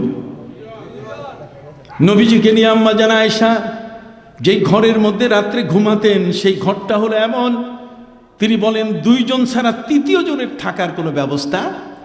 আমাদের বউরা যদি এরকম দেখে যে এরকম ডাইংবাম হওয়ারও সুযোগ নাই, চিৎকাই ধোয়াও কঠিন, পরের দিনে মায়ের বাপের ফোন দিবে যে এই বাড়িতে তুমি বিয়ে দিছো কেন? থাকার মতো জায়গা যেখানে 2 জন কোনো মতে সোজা হইয়া ছাড়া বাঁকা হওয়ার সুযোগ নাই। কথা বুঝতে পারছেন? সম্মানিত সুধী, তিনি বলেন যে নবীজি সাল্লাল্লাহু আলাইহি ওয়াসাল্লামের যে ঘরে আমাকে নিয়ে সংসার করেছেন, সেই ঘরটাতে দাঁড়াইলে নবীজির মাথার চান্দিতে তালুতে উপরের যে পাটাতন, ঘরের যে উপরের ছাদটা, এই পাটাতনটা চান্দির মধ্যে লাগতো, দাঁড়ানোর সাথে সাথে মাথার মধ্যে উপরের ছাদ লাগতো। আপনি চিন্তা করতে পারছেন? আমরা তো 14 ফিট 12 ফিট উপরে দেই, নিজে 6 ফিট, আর 6 ফিট উপরে ফ্যান খুঁড়ার ব্যবস্থা করি। আর আম্মা জান আয়েশা বলেন নবীজি আমাকে নিয়ে যে ঘরের মধ্যে রাত্র কাটিয়েছেন, সে ঘরে দাঁড়াইলে উপরের ছাদ লাগে কোথায়? মাথায়। আপনি সুবহানাল্লাহ বলবেন না? এই বউ পাবেন কই? সম্মানিত সুধী, আম্মা জান আয়েশা রাদিয়াল্লাহু তাআলা তিনি বলেন দরজা ছিল না, বরং চামড়া ঝুলানো ছিল, কোনো কপাট ছিল না, একটা চামড়া শুধুমাত্র সেটা দরজার কাজ করত। নবীজিকে নিয়ে রাত্রে যখন ঘুমাতাম, প্রিয় নবী সাল্লাল্লাহু আলাইহি ওয়াসাল্লামের উপরে তাহাজ্জুদ নামাজ ফরজ ছিল। আমাদের অনেক কিছু থেকে নবীজির ইবাদত কিছুটা ভিন্ন ছিল। যেমন বেতের নামাজ আমাদের জন্য ওয়াজিব, প্রিয় নবী সাল্লাল্লাহু আলাইহি ওয়াসাল্লামের জন্য এটা ছিল ফরজ। নবী করিম সাল্লাল্লাহু আলাইহি ওয়াসাল্লামের তাহাজ্জুদ নামাজ আমাদের জন্য নফল বা সুন্নত, কিন্তু নবী করিম সাল্লাল্লাহু আলাইহি ওয়াসাল্লামের জন্য সেটা কি ছিল? ফরজ ছিল। চাশতের নামাজ বেলা 11টার সময় যে নামাজ, সে নামাজটি আমাদের জন্য এটা নফল নামাজ, নবীর জন্য ছিল এটা ফরজ। কথা বলেন? অতএব সম্মানিত সুধী, প্রিয় নবী সাল্লাল্লাহু আলাইহি ওয়াসাল্লাম যখন রাতের বেলায় তাহাজ্জুদের নামাজ পড়তে উঠতেন, তখন এই ছোট্ট ঘরের মধ্যেই তিনি নামাজ পড়তেন। আমি আয়েশা অল্প বয়সী হওয়ার কারণে চোখের মধ্যে সবসময় ঘুম লেগে থাকতো। এই জন্য আমি নবীজিকে জায়গা করে দিতাম পা 2টা কোকড়াইয়া, হাঁটু ভাঁজ করে। আপনি বুঝেন কিনা আমার ভাষা? বুঝেন তো? হাঁটু কি করে ভাঁজ করে, বাঁকা করে আমি রাখতাম, নবীজিকে নামাজের আমি সুযোগ করে দিতাম। কিন্তু নবীজির রুকুটা হতো এত লম্বা, যে রুকুর কারণে কোন সময় আমি ঘুমায় পড়তাম, পা 2টা সোজা হয়ে যেত তার সেজদার জায়গায়। নবী করিম সাল্লাল্লাহু আলাইহি ওয়াসাল্লাম যখন সেজদায় যেতেন, আমার পা তো তার সামনে, তখন উনি আমার পায়ে চামড়ার মধ্যে সিমটি দিতেন, এরকম সিমটি দিলে আমি বুঝতাম যে নবীজি এখন সেজদা করবেন, পাটা আমি গুটাই নিতাম। সুবহানাল্লাহ বলেন। নবীজির সেজদা ছিল এমন সুন্দর, সেই সেজদার মধ্যে নবীজি যখন পড়ে থাকতো, তখন মনে হতো নবীজির হাত পা কিছুই নড়তো না, নিথর নীরব একটা পাথরের মতো নবীজি একেবারে পড়ে থাকতেন। আমি মাঝে মধ্যে ভয় পেয়ে যেতাম নবীজি হয়তো বেঁচে নাই। তখন নবীজি বেঁচে আসেন কিনা, সেজদা এত লম্বা, বেঁচে আসেন কিনা। নবী এমনভাবে সেজদায় পড়ে থাকতেন, কোনো নড়াচড়া কিচ্ছু নাই। উনি বেঁচে আছেন কিনা এটা টেস্ট করার জন্য আমি নবীজির পায়ে চিমটি দিতাম। সুবহানাল্লাহ বলেন না। নবীজির পায়ে চিমটি দিতাম, নবী যখন পা নড়াইতেন আমি বুঝতাম যে উনি বেঁচে আছেন, আমার কলিজাটা শান্ত হতো। সম্মানিত শুধু সেই ঘরে যারা জীবন যাপন করেছেন, সেই আয়েশা সিদ্দিকা রাদিয়াল্লাহু তাআলা নবীর কাছে আসার কারণে সারা দুনিয়ায় তার সম্মান। আম্মা জান আয়েশার পরিচয় হয়েছে নবীকে দিয়া, আয়েশাকে দিয়ে আমার নবীর পরিচয় হয় নাই। আমি এতটুকু কি বুঝাতে পারছি? আম্মা জান খাদিজাকে দিয়ে নবীর পরিচয় হয় নাই, বরং আম্মা জান খাদিজা তিনি আমার নবীকে গ্রহণ করেছেন। এর আগে 2 বার বিয়ে হয়েছে। ওই বক্তা মিথ্যা বলেছে যে আম্মা জান খাদিজা তিনি তালাকি ছিলেন। কোথাও নাই। আম্মা জান খাদিজা তিনি তালাকি ছিলেন না। প্রথম স্বামীর মৃত্যুর পর একটা বাচ্চা জন্ম নিয়েছিল, সে বাচ্চাটা ছোট, এই জন্য তার পরিবারের পক্ষ থেকে বলা হয়েছে যে বিয়ে করো, নাহলে বাচ্চাটা বড় করবে কিভাবে। ধনাঢ্য, টাকা পয়সা সব দিক থেকে অনেক বড় ধনাঢ্যশালিনী তিনি ছিলেন। এরপরে দ্বিতীয় বিয়ে পরিবারের অনুরোধে তিনি বসেন। দ্বিতীয় বিয়ে করার পরে আরেকটি বাচ্চা জন্ম নেয়, তারপর সে স্বামীও মারা যান। তো স্বামী মরে গেলে কি বউ তালাক হয়? আপনি কথা বলেন না কেন? এই জন্য সবার ওয়াজ শুনবেন না, সবার ওয়াজ শুনবেন না। বাজারে কিছু ক্যানভেসার আসছে, এই ক্যানভেসার আপনার পকেট খালি করতে চায়, ইমান খালি করতে চায়। খবরদার, শুধু চেহারা আর ডিগ্রির উপরে ভিত্তি করে নয়, বরং কোরআন হাদিসের সাথে ভিত্তি করে আপনি সেই বিষয়গুলোকে বিচার করবেন। এখনো আল্লামা সাহেব কেবলার তার সুযোগ্য উত্তরসূরিরা বেঁচে আছেন। এখনো সারসিরা ফুরফুরা সহ বড় বড় আলেম বাংলাদেশে যারা 1000 বার তাদেরকে পড়াইতে পারে, 1000 বার তাদেরকে তালিম দিতে পারে। এই জ্ঞানের জগতে বিচরণকারী এই ধরনের বড় বড় আলেম এখনো বাংলার মাটিতে গিয়ে আছেন, জীবিত আছেন। কাজেই খবরদার, সাবধান, কথা বলতে হবে খুব হিসাব নিকেশ করে। আসুন, আমার নবীর সম্মান কতটুকু প্রথমে আপনাকে বুঝতে হবে। সম্মানটুকু এত বড়, যেই সম্মান আমেরিকার প্রেসিডেন্ট ডোনাল্ড ট্রাম্প তাকে দেয় নাই, যার সম্মান পৃথিবীর কোন রাজা বাদশাহ আমার নবীকে দেয় নাই, বরং নবীকে আল্লাহ তাআলা সম্মানিত করেছেন। মহান আল্লাহ তাকে এত বড় সম্মান দিয়েছেন, যে সম্মানের কারণে আল্লাহ তাআলা বলছেন, হাবিব আপনি আমার কাছে আসেন, আমি আপনাকে একটু আদর করব। সুবহানাল্লাহ বলেন। সে আদরের জায়গাটাতে নবী চলে গেলেন। প্রিয় নবী সাল্লাল্লাহু আলাইহি ওয়াসাল্লাম তিনি 2টো বিষয়ে মর্মাহত। কয়টা? আর জলে বলেন কয়টা? একটা হলো যে তিনি তাইফের ময়দানে কঠিন পাথরের আঘাতের শিকার হয়েছিলেন। তাইফবাসীরা আমার নবীকে ছাড়ে নাই। হযরত জিবরিল আমিন মালাকুল জিবাল পাহাড় নিয়ন্ত্রণকারী ফেরেশতা নিয়ে এসছে। জিবরিল আমিন বলছে, হুজুর এই ফেরেশতা কিন্তু মুসা নবীর যুগে তুর পাহাড় উঠাইছে। এই জন্য ইহুদি যারা আমরা গালের উপর, আমরা মাথা দিয়ে সেজদা করি, মাথা আর নাক, বলেন না আমরা কি মাথা আর নাক দিয়ে কি সেজদা করি, আর ইহুদিরে সেজদা করে গালের উপর দিয়া, গাল গাল বসাই দেয়। ওরা কপাল দিয়ে সেজদা করে না। কারণ যখন মুসা আলাইহিস সালামের সাথে বেয়াদবি করলো, মুসা নবী বললেন যে আল্লাহ এদেরকে সোজা করে দেন। আল্লাহ বলছেন সোজার একটা উপায় আছে, তুর পাহাড় উপরে উঠাইয়া একেবারে চাপা দিয়া মশলা বাটা করে দিই। সম্মানিত সুধী, যখন তুর পাহাড় উঠানো হলো তখন এই ইহুদিরা হুঁশ ফিরে আসলো তাদের, যে আমাদের তো এখন মশলা বাটা শুরু হয়ে যাবে। কথা বুঝেন নাই? এই জন্য তারা সেজদায় পড়ে গেছে আল্লাহর কাছে। সেজদায় পড়ে মাথা রেখে আবার এরকমভাবে উপরে দেখে যে সেজদা করলাম, এটা কি উপরে আছে না নিচে আসতেছে। এইভাবে দেখতে দেখতে গালের উপরে সব শেষ হয়েছে। আল্লাহ তাআলা তাদেরকে আর তুর পাহাড় দিয়ে শাস্তি দেন নেই। যেহেতু বারবার তারা এই গালের উপরে ভর করে উপরে দেখছে, এই জন্য তাদের সেজদা হচ্ছে কি গালের উপরে। ওরা গালের উপরে ভর করে সেজদা করে, আর আমরা সেজদা করি কি দিয়া? নাক আর কি কপাল। অনেকেই আছে একেবারে মাথা ঠেকায় এমনভাবে যে নাক একেবারে হিমালয় পর্বতের মতো উঁচু হইয়া যায়। খবরদার, নাক আর কপাল দুইটা একসাথে কি মিলাইয়া আপনার সেজদা করতে হবে। কথা কি বুঝতে পারছেন? যাই হোক, সম্মানিত সুধী বন্ধুরা আমার, আমাদের প্রিয় নবী সাল্লাল্লাহু আলাইহি ওয়াসাল্লামের মর্যাদা তার শান কত বড়, যে আল্লাহ এই জগৎসমূহ সৃষ্টি করেছেন, যার হাতে আমার জীবন, বিয়াদিহিল মুলক ওয়া হুয়া আলা কুল্লি শাইইন কাদির, যিনি সর্বময় ক্ষমতার অধিকারী, যিনি সর্বশক্তিমান। মৌলবী বলতেছে সর্বশক্তিমান বলাটা শিরক। ওর নাকটা গোপাল ভাঁড়ের মতো লম্বা হয়েছে, খালি শিরকের গন্ধ পায়। আর একদল আছে খালি বেদাতের গন্ধ পায়।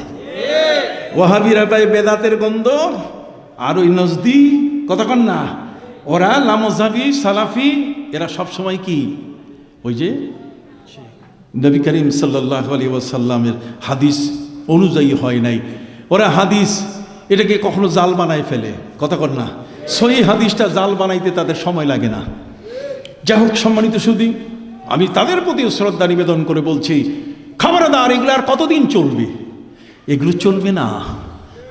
এদেশে আলেম আছে, ওলামা ইকরাম আছে, এগুলো চলবে না। কাজেই আপনার প্রথম কথা হলো নবীর মর্যাদা কত বড়। প্রিয় নবী সাল্লাল্লাহু আলাইহি ওয়াসাল্লাম আমার নবীকে তার মর্যাদা বোঝাবার জন্য যে বিষয়গুলো একের পর এক তিনি করেছেন, তার কয়েকটা আপনাকে বললে আপনি অবাক হয়ে যাবেন। আপনি জানেন, নবী করিম সাল্লাল্লাহু আলাইহি ওয়াসাল্লাম যখন হিজরত করে মদিনা মুনাওয়ারায় গেলেন, তখন 16 অথবা 17 মাস পর্যন্ত ইহুদিদের কেবলা, ইহুদিরা মদিনায় বাস করত সবচেয়ে বেশি সংখ্যায়। তাদের কেবলা ছিল বাইতুল মুকাদ্দাস, কতক্ষণ না উত্তর দিকে। কোন দিকে? আল্লাহ তাআলা নবীকে পাঠালেন, পাঠাই দেওয়ার পরে আল্লাহ নির্দেশ দিলেন যে আপনি এখন উত্তর দিকে ফিরে ইবাদত করবেন। আপনি সুবহানাল্লাহ বলবেন না? আসেন, কোরআনের রাজনীতি কত চমৎকার। মদিনার ইহুদিরা তারা উপাসনা করে, তারা সেজদা করে কোন দিকে? আর উত্তর দিকে। কাবা হলো দক্ষিণ দিকে। নবী সারা জীবন কাবার দিকে ফিরে নামাজ পড়ছেন, কিন্তু উত্তর দিকে বাইতুল মুকাদ্দাসের দিকে ইহুদিরা নামাজ পড়ে, সেদিকে কেবলা বানাইয়া আল্লাহ তাআলা আমার নবীকে বললেন যে আপনি মদিনায় গেলে ওই দিকে ফিরে আপনি নামাজ পড়বেন। যেই দিকে ফিরে ইহুদিরা নামাজ পড়ে, নবীজি মনের দিক থেকে সেই দিকে নামাজ পড়াটা কেমন জানি একটু অন্যরকম মনে করছিলেন। কিন্তু হুকুম কার? আর জলে বলেন হুকুম কার? 16 এবং 17 মাস পর্যন্ত নবীজি আল্লাহর নির্দেশে উত্তর দিকে ফিরে নামাজ পড়তেছেন। কিন্তু নামাজ পড়ার পরে প্রিয় নবী সাল্লাল্লাহু আলাইহি ওয়াসাল্লাম তিনি আকাশের দিকে তাকান, আকাশের দিকে তাকাইয়া আবার মাথা নিচু করেন। তার মানে তিনি আল্লাহর কাছে বডি ল্যাঙ্গুয়েজ, একটা হচ্ছে ভাষা, আরেকটা হচ্ছে কি বডি ল্যাঙ্গুয়েজ, কথা বলা, আর একটা কথা ছাড়াই কি, কথা ছাড়াই ফয়সালা দেওয়া। যেমন ইমাম আবু হানিফা রহমতুল্লাহ আলাইহির কাছে একজন মহিলা একটা আপেল পাঠাই দিছিল, একটা লাল বর্ণের আপেল, যার নিচটা ছিল লাল, উপরটা একটু সাদা। কি আপেল জানেন তো? শুনুন, আপেল ফল চিনেন কিনা? একটু কথা না বললে হবে কেমন?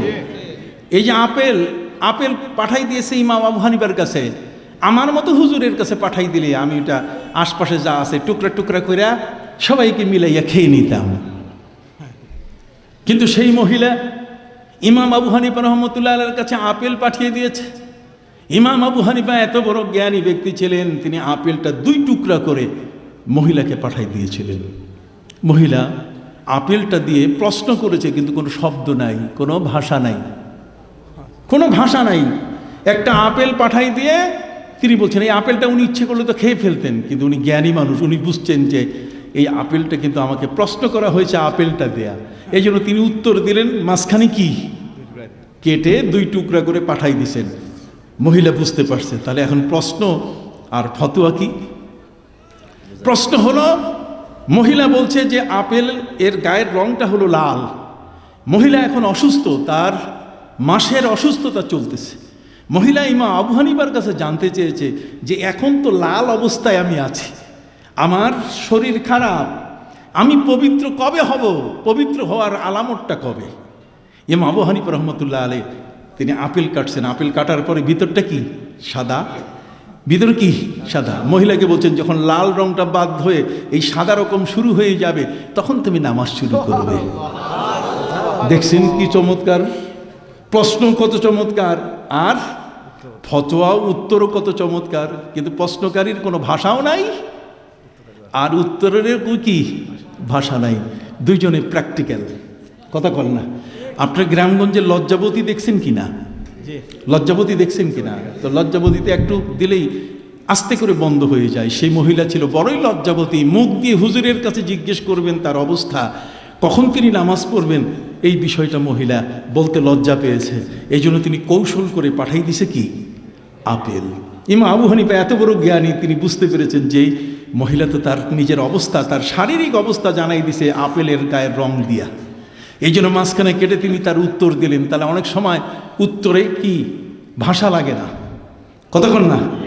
প্রশ্ন করতেও কি ভাষা লাগে না, আর উত্তরেও কি ভাষা লাগে না। যেমন আরেকটা ঘটনা বলি, আপনার ধৈর্য আছে শোনার? এখনো ওয়াজ শুরু করি নাই, ওয়াজ আসতেছে ইনশাআল্লাহ। কথা বুঝতে পারছেন? সম্মানিত সুধী, প্রিয় নবী সাল্লাল্লাহু আলাইহি ওয়াসাল্লামের উম্মতকে আল্লাহ পাক রব্বুল আলামিন ঠিক এই ধরনের জ্ঞান দিয়েছেন। নবী করিম সাল্লাল্লাহু আলাইহি ওয়াসাল্লামের মদিনা যখন হিজরত হলো, মদিনায় হিজরত হওয়ার পরে তখন মক্কার কাফিররা ভয়ে কম্পমান যে আমরা একজন নবীকে বিদায় করছি আমাদের দেশ থেকে, এটা অন্যায় করছি। তবে তারা বোধহয় এখনো খুব ভালো শক্তিশালী হতে পারে নাই, বুঝতে পারেন? এই জন্য তারা একজন গায়িকা পাঠাই দিয়েছিল। কি পাঠাই দিয়েছিল? গায়িকা। দেখেন না আমাদের দেশে বাউল গান গায়, বাউলের কোনো ধর্ম নাই। বাউলের ধর্ম হলো মানব ধর্ম। বাউল কখনো ইসলাম ধর্মও মানে না, কোরআনও মানে না, কিতাবও মানে না। বাউলটা কিচ্ছু মানে না। এরা বয়াতি, এরা শরীয়ত মারিফতের ঝগড়া করে, এরা আল্লাহকে নিয়ে বাজে কথাবার্তা বলে, সূরা নাস নিয়ে নাচতেই থাকে, ওরা নাচার কথা বলে। অতএব বাউল যারা আছে তারা কিন্তু আমাদের ধর্মের না। কথা বুঝতে পারছেন? বাউলটা কোন অবস্থায় আমাদের ধর্মের নয়। এ ভাই একটু দয়া করে বসেন। সম্মানিত সুধী বন্ধুরা আমার, আপনাদের অত্যন্ত জানা দরকার, মদিনা মুনাওয়ারায় মক্কার কাফেররা একজন গায়িকাকে পাঠাই দিল, যাও তো খবরটা নিয়ে আসো। এই খবরটা নিতে গিয়ে আবু লুবাবা রাদিয়াল্লাহু তাআলার নাম কি? সবাই বলেন কি নাম? হযরত আবু লুবাবা রাদিয়াল্লাহু তাআলার কাছে গিয়ে বলছে, আবু লুবাবা বলেন তো মুসলমানের শক্তি কিরকম? আবু লুবাবা মুখে বলেন নাই, তিনি আঙ্গুল দিয়ে ইশারা করছেন। এই দেখেন আমার দিকে দেখেন, এটা দেখা সুন্নাত। এই হাদিসটা এমন একটা হাদিস যে হাদিসটি ইশারা ছাড়া এমনি ভাষা দিয়ে বোঝানো যায় না। হযরতে আবু লুবাবা রাদিয়াল্লাহু তাআলা তিনি মহিলাকে উত্তর দিলেন।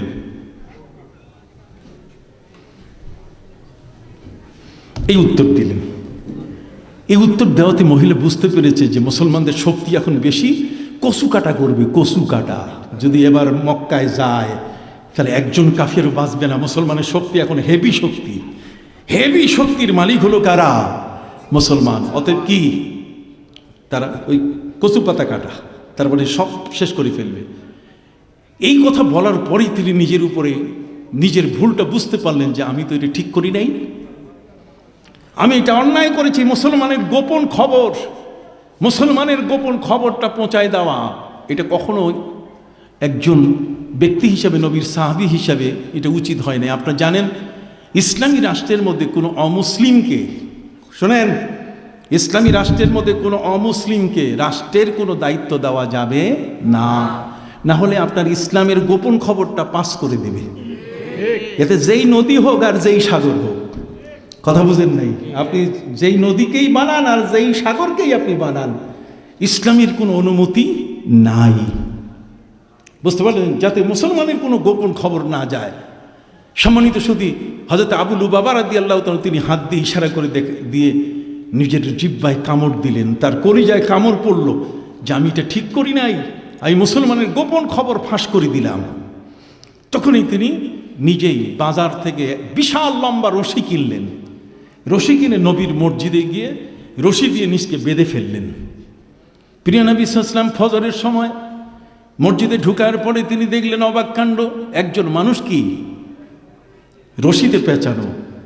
তিনি জিজ্ঞেস করলেন, তুমি আবু লুবাবা? হা। উনি বলছেন, হুজুর আমি একটা অন্যায় করেছি, আমি রশি দিয়ে নিজেকে বন্দী করেছি এই পিলারের সাথে। আল্লাহ যদি আমাকে ক্ষমা না করেন, আমি গোপনভাবে মুসলমানের তথ্য পাচার করে দিয়েছি, অতএব এই তথ্য পাচার করে দেওয়াটা এটা আমার গুনাহ হয়ে গেছে, অপরাধ হয়ে গেছে। আপনি অবশ্যই জানেন এটা একটা অপরাধ, অতএব আমি এই অপরাধ থেকে মুক্তির জন্য আমার নিজেকে আমি বন্দী করে ফেলেছি এই নবীর মসজিদ আপনার মসজিদের খুঁটির সাথে। নবীজি বলেন, খুলো, রশি খুলো। হযরত আবু লুবাবা বলছেন, আমি রশি খুলবো না যতক্ষণ পর্যন্ত আপনি না খুলবেন। আপনি খুলে দিলে বুঝবো যে আমাকে আল্লাহ মাফ করছেন। সুবহানাল্লাহ বলে, হাত উঁচু করে বলেন সুবহানাল্লাহ। ভাইরা আমার, নবীজির প্রতি কত বড় আস্থা। নবী করিম সাল্লাল্লাহু আলাইহি ওয়াসাল্লাম বলছেন যে না, যেহেতু তুমি নিজে নিজে বন্দি করেছো, আমি তোমার এটা খুলতে যাব না যতক্ষণ পর্যন্ত আল্লাহর পক্ষ থেকে তোমার উপরে তোমার বিষয় কোনো কিছু নাজিল না হয়। আল্লাহর পক্ষ থেকে নবীর কাছে ইশারা আসার পরে নবীজি বলেন, আসো এখন রশি আমি খুলে দেই। তাহলে যেই নবী আল্লাহর ইশারায় চলেন, আমার নবী সাল্লাল্লাহু আলাইহি সাল্লাম যখন মসজিদে কুবায় গেলেন প্রথম মদিনায়, তখন মদিনায় থাকার পরে 3 দিন থাকার পরে যখন তিনি মসজিদে নববীতে যাচ্ছিলেন, তখন এটা মসজিদে নববী ছিল না। তিনি উষ্টির উপরে বসা ছিলেন, উষ্টির লাগাম নবীজি ধরেন নাই।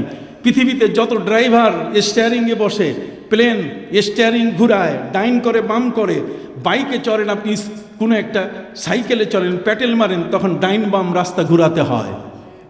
কিন্তু নবী করিম সাল্লাল্লাহু আলাইহি ওয়াসাল্লাম তার জীবনে যত যানবাহনে উঠছেন, কোনো যানবাহনের লাগাম তিনি ধরেন নাই, রশি টেনে বরং ছেড়ে দিয়ে রাখছেন। ওই প্রাণীটা, নবীর যানবাহনটা আল্লাহর ইশারায় সেটা চলত। তাহলে আপনি কাকে নিয়ে কথা বলছেন? কোন নবীর শান, কোন নবীর মর্যাদা, যিনি কখনো উটের রশি ধরেন নাই, লাগাম ধরেন নাই? আপনি ঢাকা শহরে ঘোড়ার গাড়ি দেখছেন, কি বলেন ঠিক কিনা? ঘোড়ার পিঠে মানুষ চড়ে, এটা আপনি দেখছেন। সেই মানুষটা যখন চড়ে তখন তার ঘোড়ার নাকের মধ্যে কি থাকে? লাগাম থাকে। কখনো ডাইন দিকে খোঁজ মারে, কখনো কি বাম দিকে। কথা বুঝতে পারছেন? আপনি এখান থেকে যদি ওই আউশকান্দি পার হয়ে যদি আপনি তাকে নবীগঞ্জ নিতে চান, তাহলে ডাইন দিকে খোঁচা মারতে হবে আপনাকে, তাহলে নবীগঞ্জ নাবে। না হলে সোজা একেবারে মিরপুর হইয়া চলে যাবে সেই শায়েস্তাগঞ্জ। কি বলেন ঠিক না? কিন্তু প্রিয় নবী সাল্লাল্লাহু আলাইহি ওয়াসাল্লামের যানবাহন, তার এই উষ্টিতে যখন তিনি উঠতেন তখন সেই উষ্টির লাগাম ধরতেন না। যখন মসজিদে কুবা থেকে তিনি যাচ্ছিলেন মদিনার সেই মসজিদে নববীর জায়গাটাতে, তখন আরবের ওই মদিনার মানুষেরা নবীজির রুটের রশি ধরে বলছে, নবী আমাদের বাড়িতে আসেন, জারদানা খেজুর আছে, মেহমানদারি করব। নবীজি বলেন, আরসিলুহা ফাইন্নাহা মা'মুরা, তোমরা আমার উটের নাকের রশি ছেড়ে দাও, এটা আল্লাহর হুকুমে আমাকে নিয়ে যাচ্ছে। তাহলে যেই নবী যানবাহনে উঠলে আল্লাহর হুকুমে সেটা চলে। সেই নবী সাল্লাল্লাহু আলাইহি ওয়াসাল্লাম উত্তর দিকে 16 এবং 17 মাস নামাজ পড়ছিলেন, আর বডি ল্যাঙ্গুয়েজ দিয়ে তিনি নামাজ শেষ করে আকাশের দিকে তাকাতেন, আর কি মাথা নিচু করতেন। বলেন, আকাশের দিকে তাকাতেন আর কি মাথা।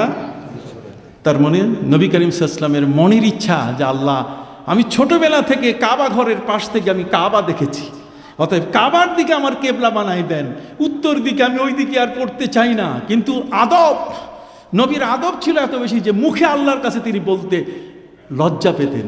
এই জন্য তিনি বডি ল্যাঙ্গুয়েজ, তার মানে উপরে মাথা উঠাতেন আর কি মাথা নিচু করতেন। এভাবে 16-17 মাস পরে আল্লাহ পাক রব্বুল আলামিন বললেন, হে নবী, কাদ নারা তাকাল্লুবা ওয়াজহিকা ফিস সামা, হে নবী আমি দেখতে পেয়েছি আপনি আপনার ইবাদত শেষ করে আকাশের দিকে মাথা উঠান, আপনার মনটা চায় আমি যেন কাবা আপনার কেবলা বানাই দেই, মসজিদে কেবলাতাইন। মদিনা মুনাওয়ারার সেই মসজিদে জোহরের নামাজের সময় প্রিয় নবী সাল্লাল্লাহু আলাইহি ওয়াসাল্লাম তিনি 2 রাকাত নামাজ পড়ার পরে আল্লাহ বলে দিলেন, হে নবী আমি দেখেছি কাদ নারা তাকাল্লুবা ওয়াজহিকা ফিস সামা ফালানুওয়াল্লিয়ান্নাকা কিবলাতান তারদাহা তারদাহা।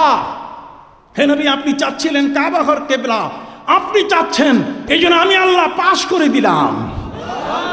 আপনি চাচ্ছেন, আপনার চাওয়া এটাই আমার কাছে সবচেয়ে বড় গুরুত্বপূর্ণ। তাহলে যেই নবীর চাওয়া, নবী চাইছেন ওইদিকে। নবীর আদব কত বড়, তিনি ইচ্ছে করলে বলতে পারতেন না।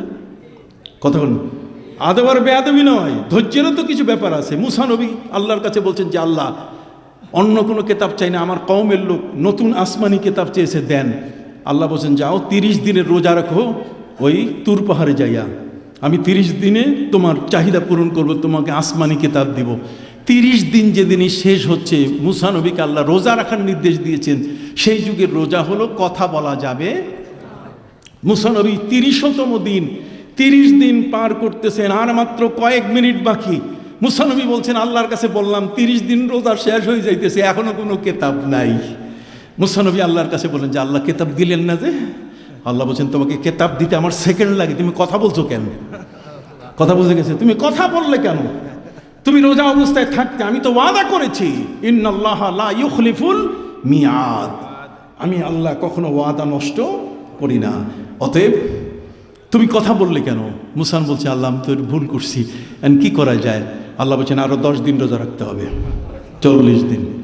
40 দিন পরে আল্লাহ তাআলা তৌরাত দিয়ে দিলেন তাকে, আলোয়াহে তৌরাত, তৌরাত নামক কিতাবখানা তাকে দিয়ে দিলেন।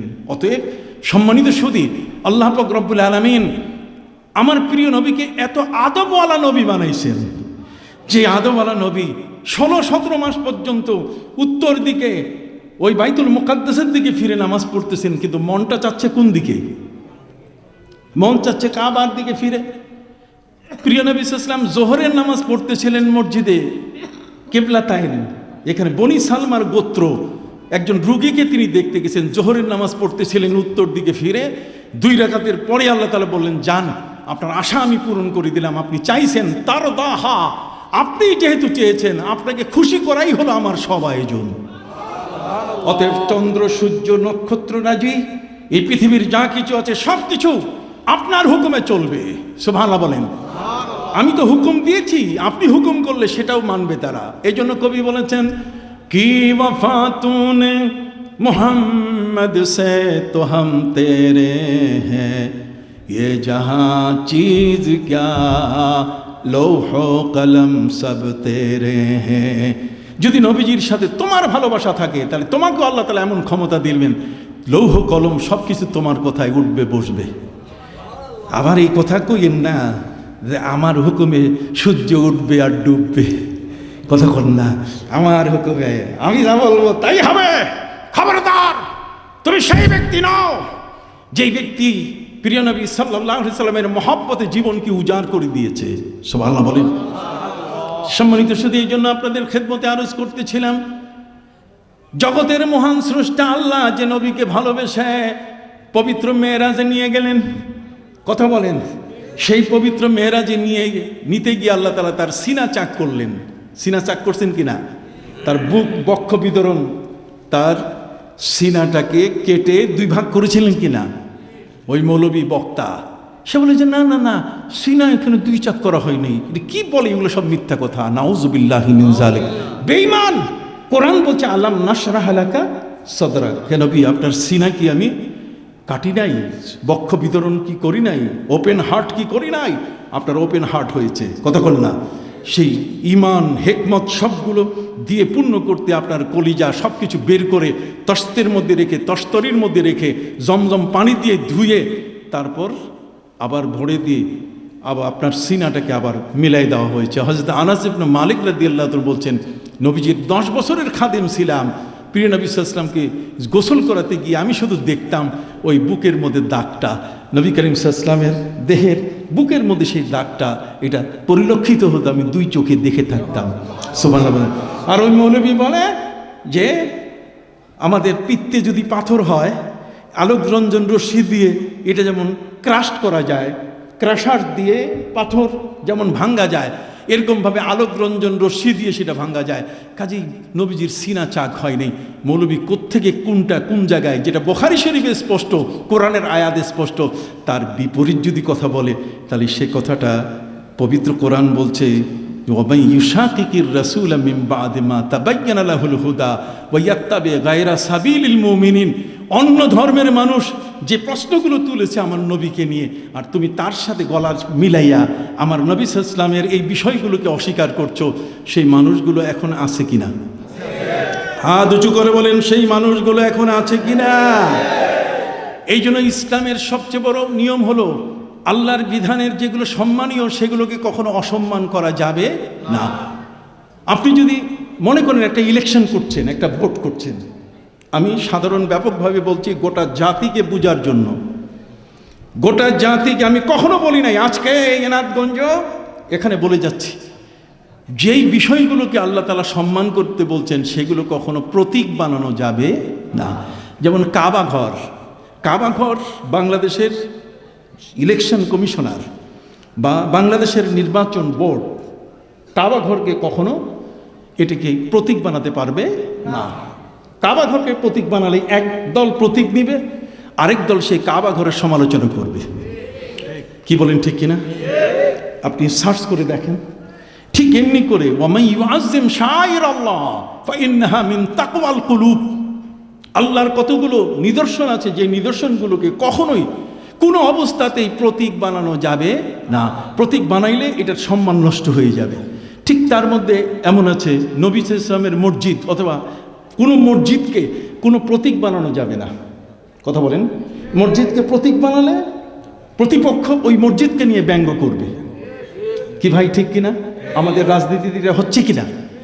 ঠিক এমনি করে সম্মানিত শুধু আল্লাহ বলেন, ইন্নাস সাফা ওয়াল মারওয়াতা মিন শাআইরিল্লাহ ফামান হাজ্জাল বাইতা বি'তামারা ফালা জুনাহা আলাইহি আন ইয়াত্তাওয়াফা বিহিমা ومن تطوع خيرا فإن الله شاكر عليم।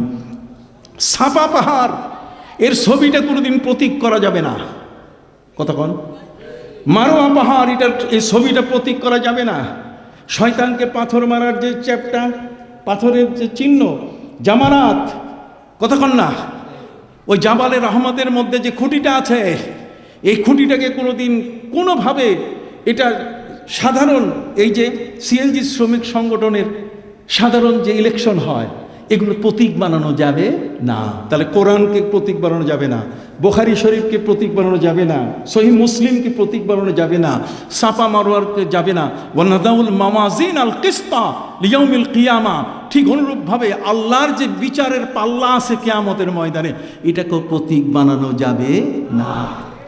তার কারণ হচ্ছে এই যে হযরত দাউদ আলাইহিস সালামকে আল্লাহ বলছেন, শুনবেন, আলেমদের কথা আপনাকে শুনতে হবে। কি বলেন ঠিক কিনা? খালি হুজুগে একজন বলে দিয়ে দিল আর আপনি সেটা শুরু করে দিলেন, হবে না। সম্মানিত সুধী বন্ধুরা আমার, হযরত নবী দাউদ আলাইহিস সালাম আল্লাহর কাছে বললেন যে আল্লাহ আপনি কিয়ামতের ময়দানে পাল্লা দাঁড় করাবেন, মিজান। কথা বল না, আমি সামনের শব্দটা বলবো না, মিজান, আপনি পাল্লা বানাবেন, দুইটা পাল্লা। একটা পাল্লা লাহু কাফাতান, একটা পাল্লার দুইটা অংশ থাকে, দুইটা বাহু থাকে। একটা বাহুতে সাইয়াত, তার যত গুনাহ, আরেকটা আছে যত ভালো আমল, হাসানাত। একটাতে হাসানাত, আরেকটাতে সাইয়াত, একটাতে নেকি, আরেকটা কি বদি। কিয়ামতের ময়দানে এই পাল্লায় মাপা হবে নেকি এবং কি। আপনারা সবাই কি বুঝছেন? হাত উঠান দেখি। বলে গেলাম আজকের এই এনায়েতগঞ্জ এলাকায়, আমি কোথাও বলি নাই, সারা বিশ্বের জন্য মেসেজ দিয়ে গেলাম, তোমরা লেখাপড়া করো, আরো বেশি করে গভীরভাবে যাও। যেগুলো নিলে পরে মানুষ এগুলোকে ব্যঙ্গ করবে, এটার বিপরীত করবে, কোরআনের এই ধরনের কোনো শব্দের কোনো বিষয়গুলোকেও প্রতীক বানানো যাবে না। কথা বুঝতে পারছেন? প্রতীক বানানো যাবে না। আসুন, হযরত দাউদ আলাইহিস সালাম আল্লাহর কাছে জানতে চেয়েছেন যে আল্লাহ, কিয়ামতের ময়দানে নেকি বদি মাপার জন্য আপনি যে পাল্লা করবেন ওটা একটু দেখাবেন আমাকে। কতক্ষণ আপনি দুনিয়ার পাল্লাটাকে আখিরাতের পাল্লা, জান্নাতের পাল্লা আপনি বানাই ফেলছেন। কতক্ষণ? কিন্তু এই পাল্লা যেটা, সেই পাল্লাটা আপনি আমাকে একটু দেখান তো। হযরত নবী দাউদ আলাইহিস সালাম সেই পাল্লা, আল্লাহ বলছে আমি তোমাকে দেখাবো। আমি কোনো জিনিস নবী চাইলে আমি গোপন করব না। আমার নবীকে আমি মেরাজে এসে এনে সব কিছু দেখাইছি। হযরত দাউদ আলাইহিস সালামকে আল্লাহ তাআলা বললেন, ঠিক আছে তোমাকে আমি দেখাচ্ছি, রেডি? হযরত মুসা নবী আল্লাহকে দেখতে চাইছেন, আল্লাহ বলছেন রেডি, তুমি দেখতে পাবা না। মুসা নবী বলছে আমার সাথে 70 জন সাথী আসছে, এরা গ্রামের মাতব্বর, এরা এলাকা চালায়, এরা মেম্বার চেয়ারম্যান, ওরা যদি আপনাকে না দেখে তাহলে আমি তো ইসলাম ওদেরকে দিতে পারতেছি না। আল্লাহ বলছেন তাহলে ঠিক আছে, ফানজুর ইলাল জাবাল ফাসাউফা তারানি, পাহাড়ের দিকে তাকাও তাহলে আমাকে দেখতে পারবে। ফালাম্মা তাজাল্লা রব্বু জালাহু দাক্কা ওয়া খাররা মুসা সায়কা, যখনই আল্লাহ তাআলা তার নূরানি তাজাল্লি 70,000 পর্দার মধ্যে সামান্যতম ছেড়ে দিয়েছেন বিন্দু পরিমাণ, সাথে সাথে 70 জনই স্পটে মৃত্যু হয়ে গেল। মুসা আলাইহিস সালাম বেহুশ হয়ে সেখানে পড়ে গেলেন। জিবরিল আমিন আল্লাহর পক্ষ থেকে বলে যে আল্লাহ এখন কি করব, মুসা তো বেহুশ, সিটপাটাং বুঝেন, সিদ হইয়া পাও টান করে দিয়ে শুয়ে আছে, এখন কোনো খবর নাই। আর বাকি 70 জন এরা তো সব মারাই গেছে, এখন কি হবে? আল্লাহ পাক রব্বুল আলামিন বললেন যে মুসাকে উঠাও, তারপর মুসাকে জিজ্ঞেস করো, মুসা যাক, চলে যাক, 70 জন এখানে পড়ে থাক। নবী মুসা আলাইহিস সালাম জেগে উঠলেন, তাকে জাগানো হলো। জিবরিল আমিন জিজ্ঞেস করবেন যে আল্লাহ আপনাকে যাইতে বলছে। নবী মুসা আলাইহিস সালাম বলেন যে আমি যাব না। কয় কারণ এ 70 জন এরা তো মারা গেছে, এদের ছাড়া যদি আমি যাই তাহলে আমার খবর আছে, এলাকার মানুষ আমাকে একটু ঢুকতে দিবে না, যে 70 জন কোথায় বুঝাই দেন, অতএব আল্লাহ একটু তাদেরকে জিন্দা করে দেন। আল্লাহ পাক রব্বুল আমিন জিবরিল আমিনকে বলেন যাও ডাক দিয়ে দাও, সবাইকে জিন্দা করো। জিন্দা করার পরে জিবরিল আমিন তিনি হযরত মুসাকে বললেন যে একটু সাথীদেরকে জিজ্ঞেস করেন আল্লাহকে দেখবে কি না। মুসা নবী বলছেন আল্লাহকে দেখবেন? কয় ভাই দরকার নাই, চলো তাড়াতাড়ি তাড়াতাড়ি চলো, আর দেখার দরকার নাই, আর বেশিক্ষণ থাকার দরকার। সবগুলো তো পটল তুলছে, একজনও তো জীবিত ছিল না। কি আল্লাহ চাইলে পারেন কি না? একটু জোরে বলেন আল্লাহ চাইলে পারেন কি না? অতএব সম্মানিত শুধু হযরতে নবী দাউদ আলাইহিস সালাম তিনি আল্লাহর কাছে দেখতে চাইলেন যে আল্লাহ এই যে মিজানের পাল্লা হবে কিয়ামতের ময়দানে, নেকি বদি এই যে হবে, এটা একটু দেখতে চাই। আল্লাহ বলছেন অবশ্যই আমি তোমাকে দেখাবো, তাহলে দেখো। আল্লাহ যখন তাকে বললেন রেডি হও, এখন ঠিক আছে চোখ খোলা, রেডি। সাথে সাথে যখনই দেখানো হলো হযরতে নবী দাউদ আলাইহিস সালাম বেহুশ হয়ে পড়ে গেলেন। সুবহানাল্লাহ বলেন। বেহুশ হয়ে তিনি পড়ে গেলেন। আল্লাহ জিবরিলকে বললেন দাউদকে জাগ্রত করো, জাগিয়ে তুলো। জেগে তোলার পরে আল্লাহ তাআলা জিজ্ঞেস করলেন কি দাউদ তুমি বেহুশ হইলা কেন? কয় আল্লাহ এত বড় পাল্লা, যে পাল্লা দেখি আমি বেহুশ। এখন আপনি বলেন নেকির পাল্লা আর বদির পাল্লা কি দিয়ে বানাইছেন আপনি, এটা কত বড়? আল্লাহ বলছেন নেকির পাল্লা হলো 7 আসমান যত বড় তত বড়, আর বদির পাল্লা 7 জমিন যত বড় তত বড়। তাহলে 7 জমিন আর 7 কি আসমান, এটা বড় বড় 2টা পাল্লা। হযরত নবী দাউদ আলাইহিস সালাম বলেন যে আল্লাহ সারা জীবন যদি কিয়ামত পর্যন্ত হায়াত দেন, সেজদা করে করে যদি সারা পৃথিবী ভরে দেই, তাও তো এই পাল্লা ভরা যাবে না, এই পাল্লা ভরার ক্ষমতা নাই। কাজে আমি তো এখন বিপদে, আরো বেশি বিপদে পড়ছি পাল্লা দেখে। পাল্লা দেখে এখন বিপদে পড়ছি না, যে এত বড় পাল্লা, 7 জমিন 7 আসমান। অতএব 7 আসমানের মতো এত বড় পাল্লা আমি ভর্তি করব কিসের আমল দিয়া? সারা জীবন সেজদা করে মাটির প্রতিটি ইঞ্চি যদি আমি সেজদা করি, ভর্তি করা সম্ভব হবে না। আল্লাহ বলছেন দাউদ তুমি কি বলো? পৃথিবীর মধ্যে আল্লাহ তাআলা তার নিদর্শন দিয়েছেন। এইখানে একটা বাতি জ্বলতেছে কিনা, কিন্তু এর বাতি, এই বাতিটার আলোটা চতুর্দিকে ছড়াচ্ছে কিনা। আল্লাহ তাআলা বলছেন তুমি যদি একজন গরিব মানুষকে যদি একটা খেজুর তুমি দাও, তাহলে ওইটার সব দিয়ে আমি বিশাল পূর্ণ করে দিব। যেমন এই আলোটা চতুর্দিকে ছড়াই পড়তেছে, তোমার একটা খেজুরের সব, এটা পুরা পাল্লাটা ভরে যাবে। নারে তাকবীর, নারে রিসালাত। তাহলে পবিত্র কোরআন ওয়া আকিমুল ওয়াজনা বিল কিসতি ওয়ালা তুখসিরুল মিজান, একটি মহাসত্য কথা বলে গেলাম। কি বলেন ঠিক কিনা?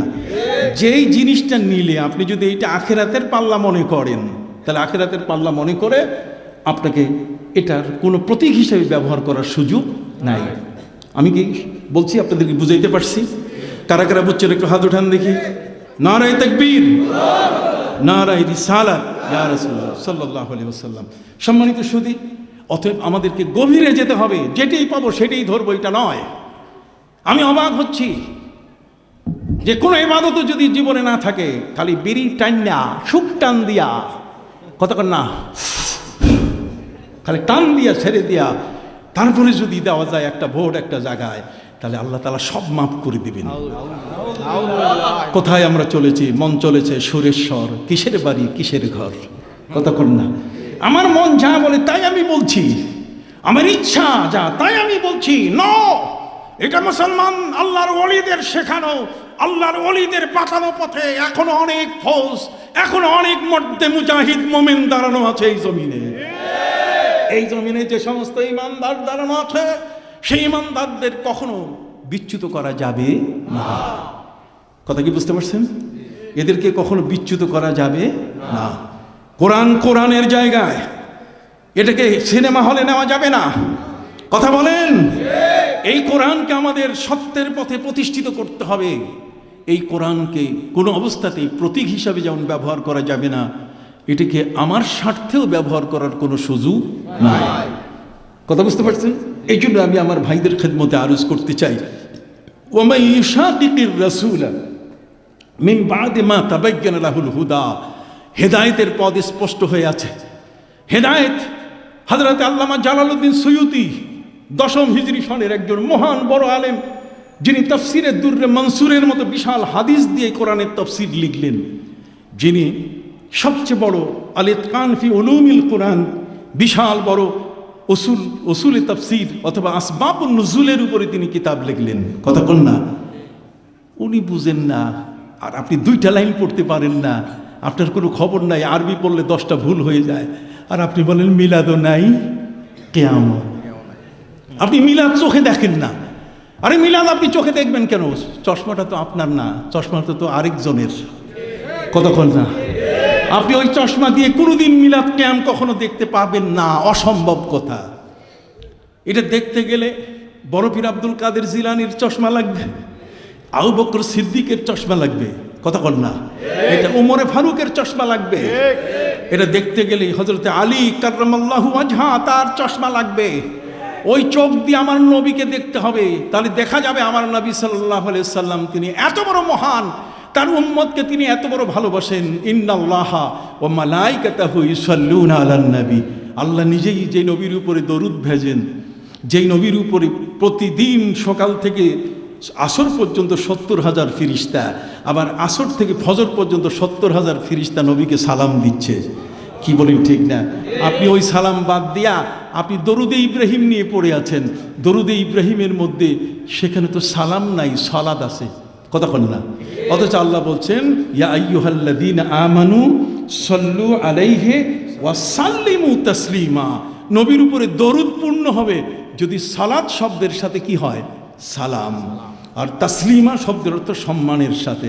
আপনার শ্বশুর আসলে কমর একেবারে সোজা হয়, আব্বা আব্বা কই একেবারে খাড়া। জাতীয় আপনি সঙ্গীত পড়েন খাড়া হইয়া, আপনার দেশে মেম্বার চেয়ারম্যান আসলে আপনি দাঁড়ায় যান, আর নবীর সামনে আপনার কোমরের মধ্যে ব্যথা শুরু হয়, সারা জীবন এই ব্যথা থাকবে। কি বলেন ঠিক না? এই ব্যথা আপনি সরাইতে পারবেন না। নবীর মহব্বত, নবীর মহব্বতে সাহাবায়ে কিরাম তাদের মধ্যে কেউ নবীজির রক্ত মোবারক পান করেছেন। হযরত মালিক ইবনে সিনান নবী করিম সাল্লাল্লাহু আলাইহি ওয়াসাল্লামের দেহ মোবারকের রক্ত, নবীজি সেখানে এই যে রক্তের চিকিৎসা করেছিলেন, তিনি রোগের চিকিৎসা, কতক্ষণ না, হাজামা তিনি করেছিলেন। এই হাজামার চিকিৎসায় রক্ত জমা হয়ে গেছে। তিনি সাহাবীকে বললেন এটা এক জায়গায় ফেলে দাও। সাহাবী কোথায় ফেলে দিবেন? নিজে খাইয়ে ফেলছে। নবী করিম সাল্লাল্লাহু আলাইহি সাল্লাম সেই সাহাবীকে বলেন, শোনো, আমার রক্ত তুমি পান করেছ, শোনো, যতদিন তুমি পৃথিবীর মধ্যে বেঁচে থাকবে আমার রক্ত পান করার কারণে তোমার গায়ের থেকে মেশকাম্বরের ঘ্রাণ বের হতে থাকবে। এই মহব্বত, সাহাবীদের মহব্বত আপনার কাছে আছে। আপনি কি সেই মহব্বত করেন? সেই দাড়ি, সেই টুপি, সেই পোশাক, সেই দিল, সেই দেমাগ, সেই মানসিকতা, এগুলো কি আপনার কাছে আছে? এগুলো তো আপনার কাছে কি নাই। কথা কি বুঝতে পারছেন? সম্মানিত সুধী, নবীর সাহাবী, নবীজি ইস্তেঞ্জা করেছেন, পেশাব করেছেন, পেশাব করে খাটের নিচে রেখে দিয়েছেন। তিনি সাহাবীকে বললেন যেটা এমন এক জায়গায় ফেলে দিও যাতে কেউ না দেখে। সাহাবী নিয়ে গেছেন, নিয়ে যাওয়ার পরে এসে বলছেন হুজুর ফেলে দিয়েছি জাগা মতো। নবীজি বলছেন জাগা মতো কোন জায়গায় ফেলছো? যে জায়গায় আপনি বলছেন যাতে কেউ না দেখে এমন এক জায়গায় ফেলছি। নবীজি বলছেন কোন জায়গায় বলো না। নবী বুঝতে পারছেন। সাহাবী বলছেন হুজুর ওটা পেটের মধ্যে একটা সুন্দর জায়গায় রেখে দিছি যাতে কেউ না জানে, কেউ না দেখে। যেন সুবহানাল্লাহ। নবীজির পেশাব মোবারক সাহাবী নিজের পেটে রেখে বলছেন যে কেউ না যাতে না দেখে সেই জায়গায় আমি রেখেছি। নবীজি তারও গায়ে হাত দিয়ে বললেন যতদিন বেঁচে থাকবে ততদিন তোমার গায়ের থেকে মেশকাম্বরের ঘ্রাণ বের হবে। সেই সাহাবী আমার নবীর সাথে এক মুহূর্তের জন্য কোনো বেয়াদবি করেন নাই, নবীকে কখনো নাম ধরে ডাকেন নাই। পবিত্র কোরআন মজিদে আল্লাহ পাক রব্বুল আলামিন বলেন, লা তাজআলু দুআআর রাসূলি বাইনাকুম কাদুআই বাযিকুম বা'দা। খবরদার, নবীকে তোমরা এমনভাবে ডাক দিও না। একদল আছে ইয়া মোহাম্মদ মোহাম্মদ বলে ডাকে, কথা কন না, কোথায় কোথায় মোহাম্মদ, অথচ আল্লাহ কোরআনে শিখিয়ে দিয়েছেন আমার নবীকে একবার আমি মোহাম্মদ বলে ডাকি নাই, বরং ডাকছি কি কইয়া, ইয়া আইয়ুহাল মুজাম্মিল, ইয়া আইয়ুহাল মুদ্দাসসির, হে চাদরওয়ালা নবী, হে কামলিওয়ালা নবী। সুবহানাল্লাহ। সেই নবীকে আল্লাহ পাক রব্বুল আলামিন সম্মান দিতে দিতে তিনি আরশে উঠালেন। কোথায়? আরশে। এই কিছু নামজাবি এমন আছে যে নবী আরশে যান নাই, আল্লাহর সাথে তার দিদার হয় নাই। এখন আবার নতুন করে বলতেছে যে না, নবীজি ওই জায়গা থেকে নামাজ আনে নাই। মানে যত দিন যাইতেছে তত শয়তানি বাড়তেছে, কতক্ষণ না, যত দিন যাচ্ছে ততই কি শয়তানি বাড়ছে। রে যুবক, 360 জন অলির দেহ যেই জমিনে রাখা আছে সেই জমিনের মাটিতে তোমরা আছো। খবরদার, এই জমিন হলো আউলিয়া উলিয়ার জমিন, এই জমিন হলো পীর মাশায়েখের জমিন। এখানে শাহজালাল শুয়ে আছেন, শাহপরান শুয়ে আছেন। শাহপরান রহমতুল্লাহ আলাই টিলাগড়ে শোয়া আছেন। হযরতে শাহজালাল ইয়েমেনি রহমতুল্লাহ আলাই তিনি বললেন যে আমার এই যে এতগুলো কবুতর গেল কই, কবুতর গেল কই। মুরিদ বলছে, হুজুর আপনার ভাগনা শাহপরান একটু বড় হলে খাইয়ে ফেলে। কই কোথায়, যাও তাকে নিয়ে আসো। টিলাগড়ের মধ্যে মুরিদ চলে গেলেন, যাওয়ার পরে দেখেন উনি সেজদায় পড়া। আল্লাহর ওলিদের সেজদা তো আমাদের মতো সেজদা নয়, বিরাট লম্বা সেজদা, লম্বা সেজদা শেষ হয় না। এক পর্যায়ে ফসফস শুরু করছে যে এত বড় লম্বা সেজদা হুজুর আমাকে পাঠালেন, আমি এখন কখন যাব। এই ফুসফাস শুনেই সেজদা থেকে তিনি মাথা উঠেই বললেন, কি হয়েছে? কয় আপনাকে শাহজালাল ইয়েমেনি আপনার মামা ডাকছে। কয় কেন? কয় আপনি যে ওই যে কবুতর খাইছেন, এই কবুতর যেগুলো খাইছেন ওগুলোর হিসাব চাইছে। উনি বলছেন তুমি যাও, আমি কবুতর পাঠাই দিতেছি। উনি কবুতর খাওয়ার পরে কবুতরের যে পশমগুলো আছে পেখম, এগুলো রেখে দিয়েছেন। একটা করে পেখম আকাশে উড়ায় দেয়, এক একটা কবুতর হয়ে এক একটা কবুতর হয়ে উড়ে উড়ে যাওয়া শুরু করলো। সেই মহান অলির জমিন যেখানে, যেই জমিনের মধ্যে আপনারা শুয়ে আছেন, আর সেই জমিন থেকে দেশের যত রাষ্ট্রপ্রধান আছে সর্বপ্রথম এখানে এসে জিয়ারত করে দোয়া নিয়ে যায়। আর সেই জমিনের মাজার ভাঙ্গার জন্য যারা আসবে, কথা কন না, মাজারে সেজদা এটা বন্ধ করতে হবে। মাজারে শিরক চলবে না, মাজারে সেখানে সেজদা করার কোনো অনুমতি নাই, কিন্তু মাজার ভাঙ্গা যাবে না। মাজারে যিনি শুয়ে আছেন তিনি মহাসম্মানী, তোমরা ফতুয়া দিয়ে মাজার ভাঙছো, মাজার ভেঙে ভেঙে তোমরা সেগুলোকে ধ্বংস করছো। কি হয়ে গেল? তোমরা কি ইসলাম সব কিছু বুঝো? ইমাম বুখারী রহমতুল্লাহর মাজার দেখো দেখি কত উঁচা, তোমরা ইমাম তিরমিজির মাজার দেখো, সেখানে যাও না। কথা বুঝতে পারছেন? অতএব তৌহিদি জনতা এটি নয়। তৌহিদি জনতা বলতে গেলে কোনো শব্দ নাই। তৌহিদি জনতা বললে আমার নবীকে ইগনোর করা হয়, নবীকে কি বাদ দেওয়া হয়। ইহুদি খ্রিস্টান তারা তো আমার নবীকে পছন্দ করে না। অতএব ওয়াত্তাবি গায়রা সাবিলিল মুমিনিন, অমুসলিমদের পথ অনুসরণ করে যারা আমার দেশে ইসলামটাকে এই ধরনের বাঁকাতেরা করতে চায়, ইসলামটাকে যারা আমাদের কাছে এইভাবে একটি অত্যন্ত আদর্শের ইসলামকে যারা ধ্বংস করে দিতে চায়, তাদের বক্তব্য, তাদের কথা, তাদের উঠা বসা সব কিছুতেই আজ আমরা বিব্রতকর অবস্থায় পড়ে গেছি যে ইসলাম বোধ হয় এগুলোই বিড়ি টানা, এগুলো দিয়েই সব মাপ হয়ে যাবে। কি কোন ইসলাম বোধ হয় ফুটবল খেলা, কতক্ষণ না, যে সেটাই ইসলাম মনে হয় সেই ওই ধরনের ব্যক্তিদের সাথে উঠা বসা করা যাদের সাথে দেখা করতে গেলে বহু বছর সময় কি লাগে। তুচ্ছ তাচ্ছিল্য করে এই সমস্ত কথাবার্তা যেটা ইসলামের সবচেয়ে বড় বিপরীত, সেগুলো তারা বলছে। অপর দিক থেকে আরেক দল মানুষ যারা আমাদেরকে এই নাভির নিচের হাতটা বুকে উঠাইয়া বান্দার ব্যবস্থা করতেছে। বলেন তো, বুকের মধ্যে হাত বাঁধবে মায়েরা, এই লেডিস মার্কা নামাজ, কথা বলেন, এটা হলো কি? এটা লেডিস মার্কা নামাজ, বুকের উপর হাত বাঁধার না, এটা মায়েরা। এটা আমার বোনেরা বাঁধবে, আমরা নই। নবী করিম সাল্লাল্লাহু আলাইহি ওয়াসাল্লাম বলেছেন ওয়ামিন আখলাকিল উম্মাহ তাজিলুল ফুতুর ও তাখিরুস সহর ওয়া ওয়াজুল ইয়াদিল ইয়ুমনা আলা ইয়াদিল ইসরা। নবী করিম সাল্লাল্লাহু আলাইহি ওয়াসাল্লাম বলেছেন আমার উম্মত চেনার উপায় তিনটা। কয়টা? আমার উম্মত চিনবে তিনভাবে, তিনটা তার গুণ থাকতে হবে। একটা হচ্ছে তাজিলুল ফুতুর, যখনই সূর্য ডুববে সাথে সাথে সে ইফতার করবে। আমাদের দেশে কিছু লামজাবি আছে যারা বলেন না এখনো সময় হয়নি, আরো 15 মিনিট পর। আপনাকে বিলম্ব করতে করতে কোরআন বলছে সুম্মা আতিম্মুস সিয়ামা ইলাল লাইল, রাত পর্যন্ত রোজা রাখতে হবে, কিন্তু রাতটা যেন কোনো মতেই রোজার ভিতরে না আসে। রাত দিন শেষ সাথে সাথে কি ইফতারি, বলেন না দিন শেষ সাথে সাথে কি, আবার বলেন দিন শেষ সাথে কি। ওরা বলছে কি যে না আরো পরে। আবার একদল এমন আছে নতুন করে ক্যালেন্ডার ছাপাইছে প্রভাব দেখাইয়া 4 মিনিট আগে আজান, কতক্ষণ না 4 মিনিট আগে কি আজান। এই সব কিছু থেকে বাঁচতে হলে আমাদের সতর্ক হতে হবে, আমাদেরকে মনে রাখতে হবে যে কারা এটা করতেছে এবং তাদের সম্পর্কে আমাদের কাছে কি ঔষধ আছে হাতে, সে হাতের ঔষধটাকে আমাদের ঠিক মতো রাখতে হবে। কথা কি বুঝতে পারছেন? নবী করিম সাল্লাল্লাহু আলাইহি ওয়াসাল্লাম বলছেন ওয়ামিন আখলাকিল উম্মাহ, আমার উম্মতের চরিত্র হলো সেটা কি তাজিলুল ফুতুর ওয়া তাখিরুস সুহুর, সেহরি খাবেন বিলম্বে, ইফতার করবেন সাথে সাথে। ওয়া ওয়াজুল ইয়াদিল ইয়ুমনা আলাল ইসরা তাহাতা সুররা, বাম হাতের উপরে ডাইন হাত নাভির নিচে, তাহাতা সুররা নাভির নিচে বাঁধবেন।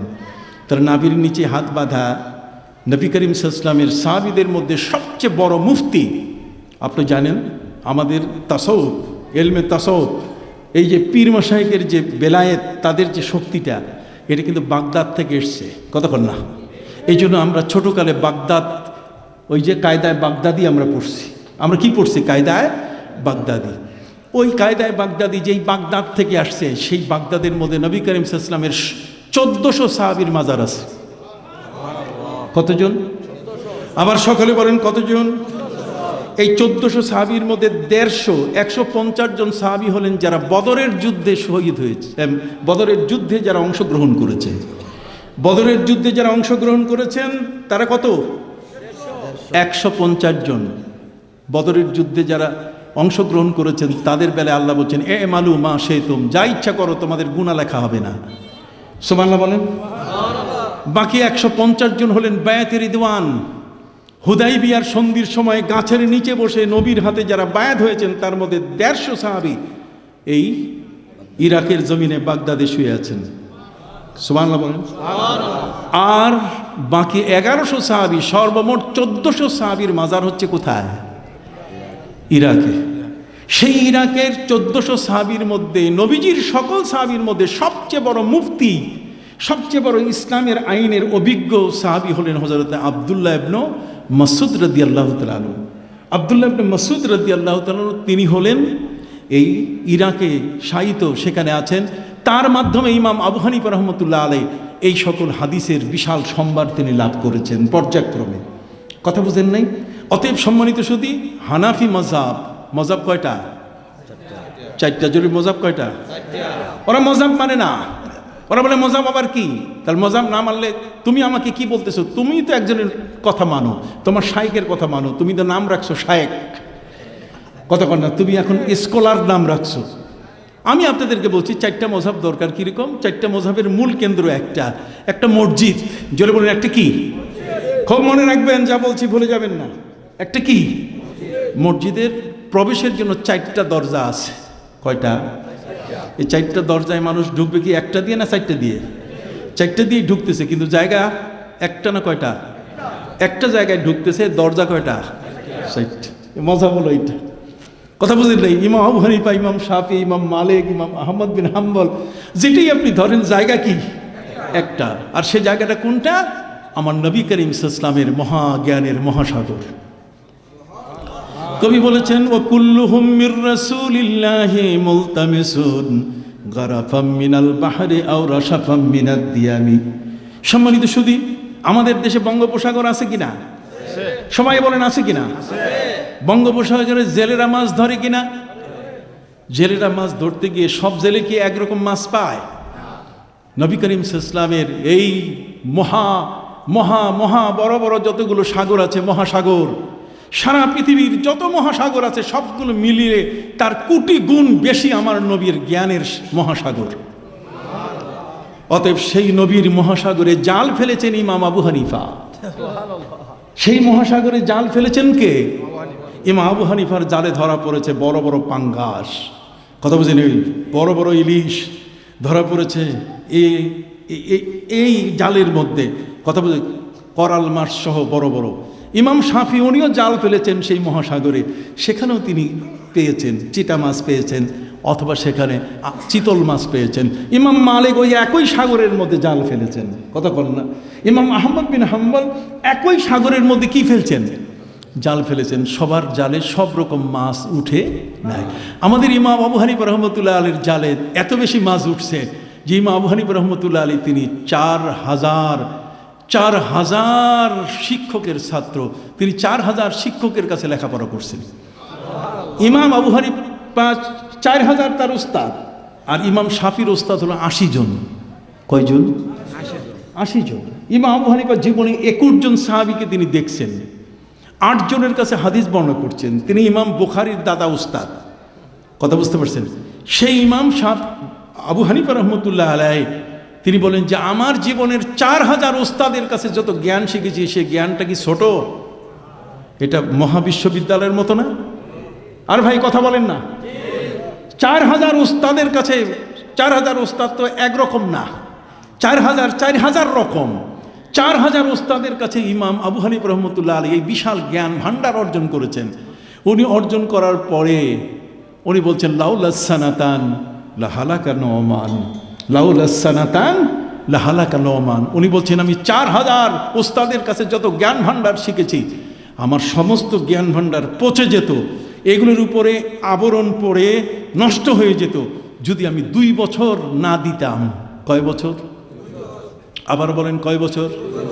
আমার সাথে একটু উচ্চারণ করেন, লাউলাস সানাতান, বলেন না, লাউলাস সানাতান লাহালাকা নোমান।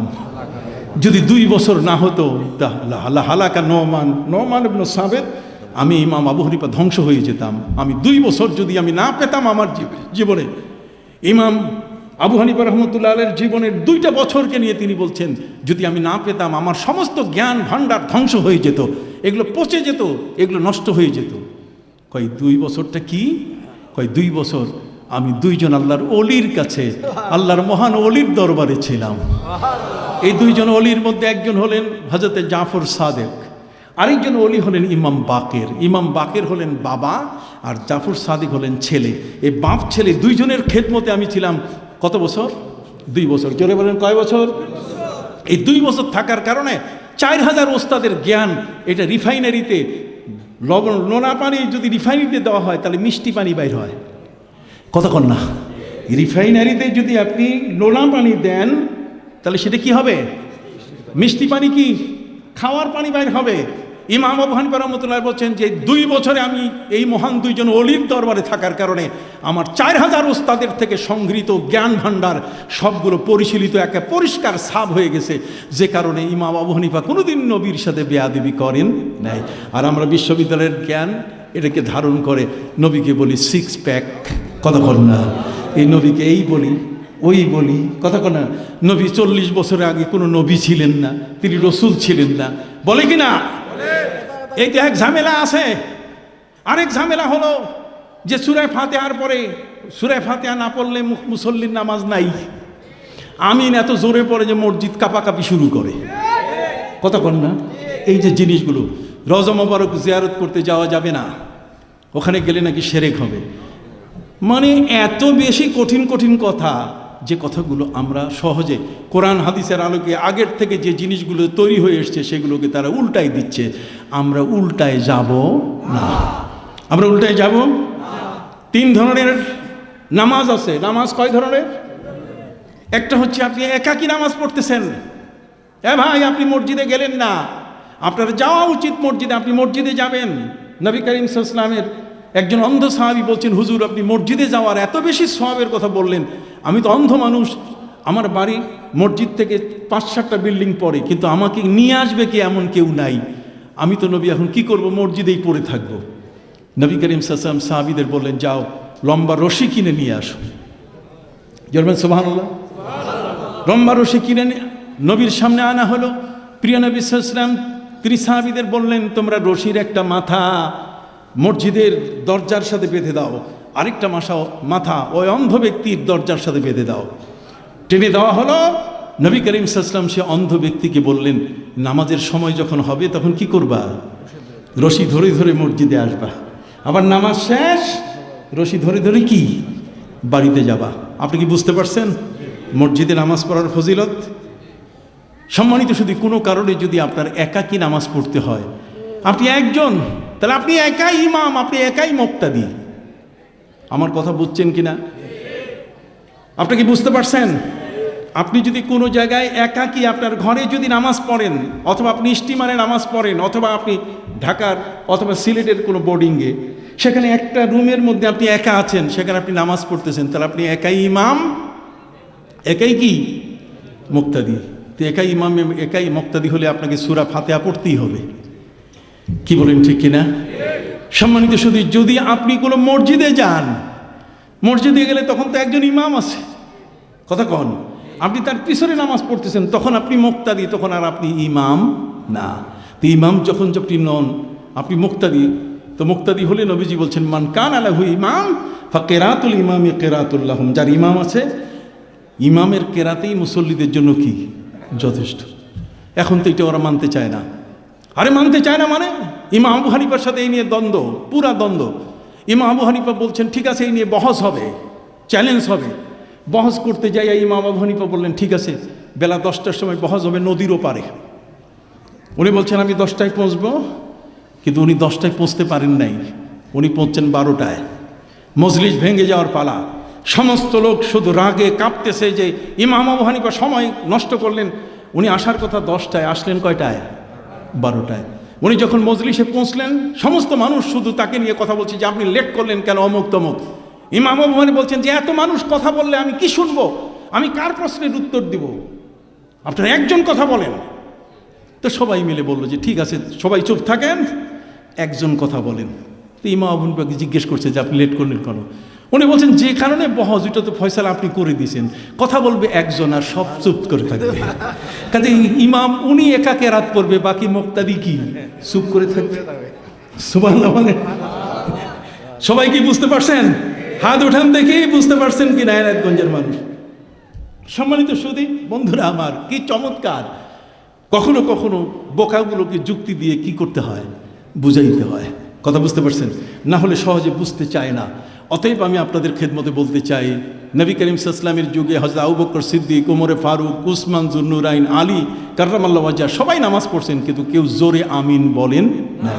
আর আমার 1 মাসের জন্য সৌদি আরবে হজ করতে যায়, আর ওই হাজী সাহেব আসার পরে মসজিদ কাঁপায় ফেলে। কথা কন না, হাজী সাহেব মসজিদ কাঁপায় ন, আপনার সাহেব কেবলা আমাদের মুর্শিদ, কথা কন না, সারসিনা আমাদের মুর্শিদ। এ সমস্ত জায়গাগুলো হচ্ছে আমাদের জ্ঞান আহরণের জায়গা। ওখানে আল্লামা ইমাদউদ্দিন, অন্যান্য যারা সাহেবজাদারা আছেন, অন্য জায়গায় আপনারা যে পীর বা ওলিদের দরবারে যান, সেখানে কিন্তু তারা আধ্যাত্মিক জগতের, তাদের চোখটা কিন্তু এক সাধারণ চক্ষু না। ইত্তাকু মিন ফিরাসাতিল মুমিন ফাইন্নাহু ইয়ানজুরু বিনুরিল্লাহ, আল্লাহর নূরে তারা দেখেন।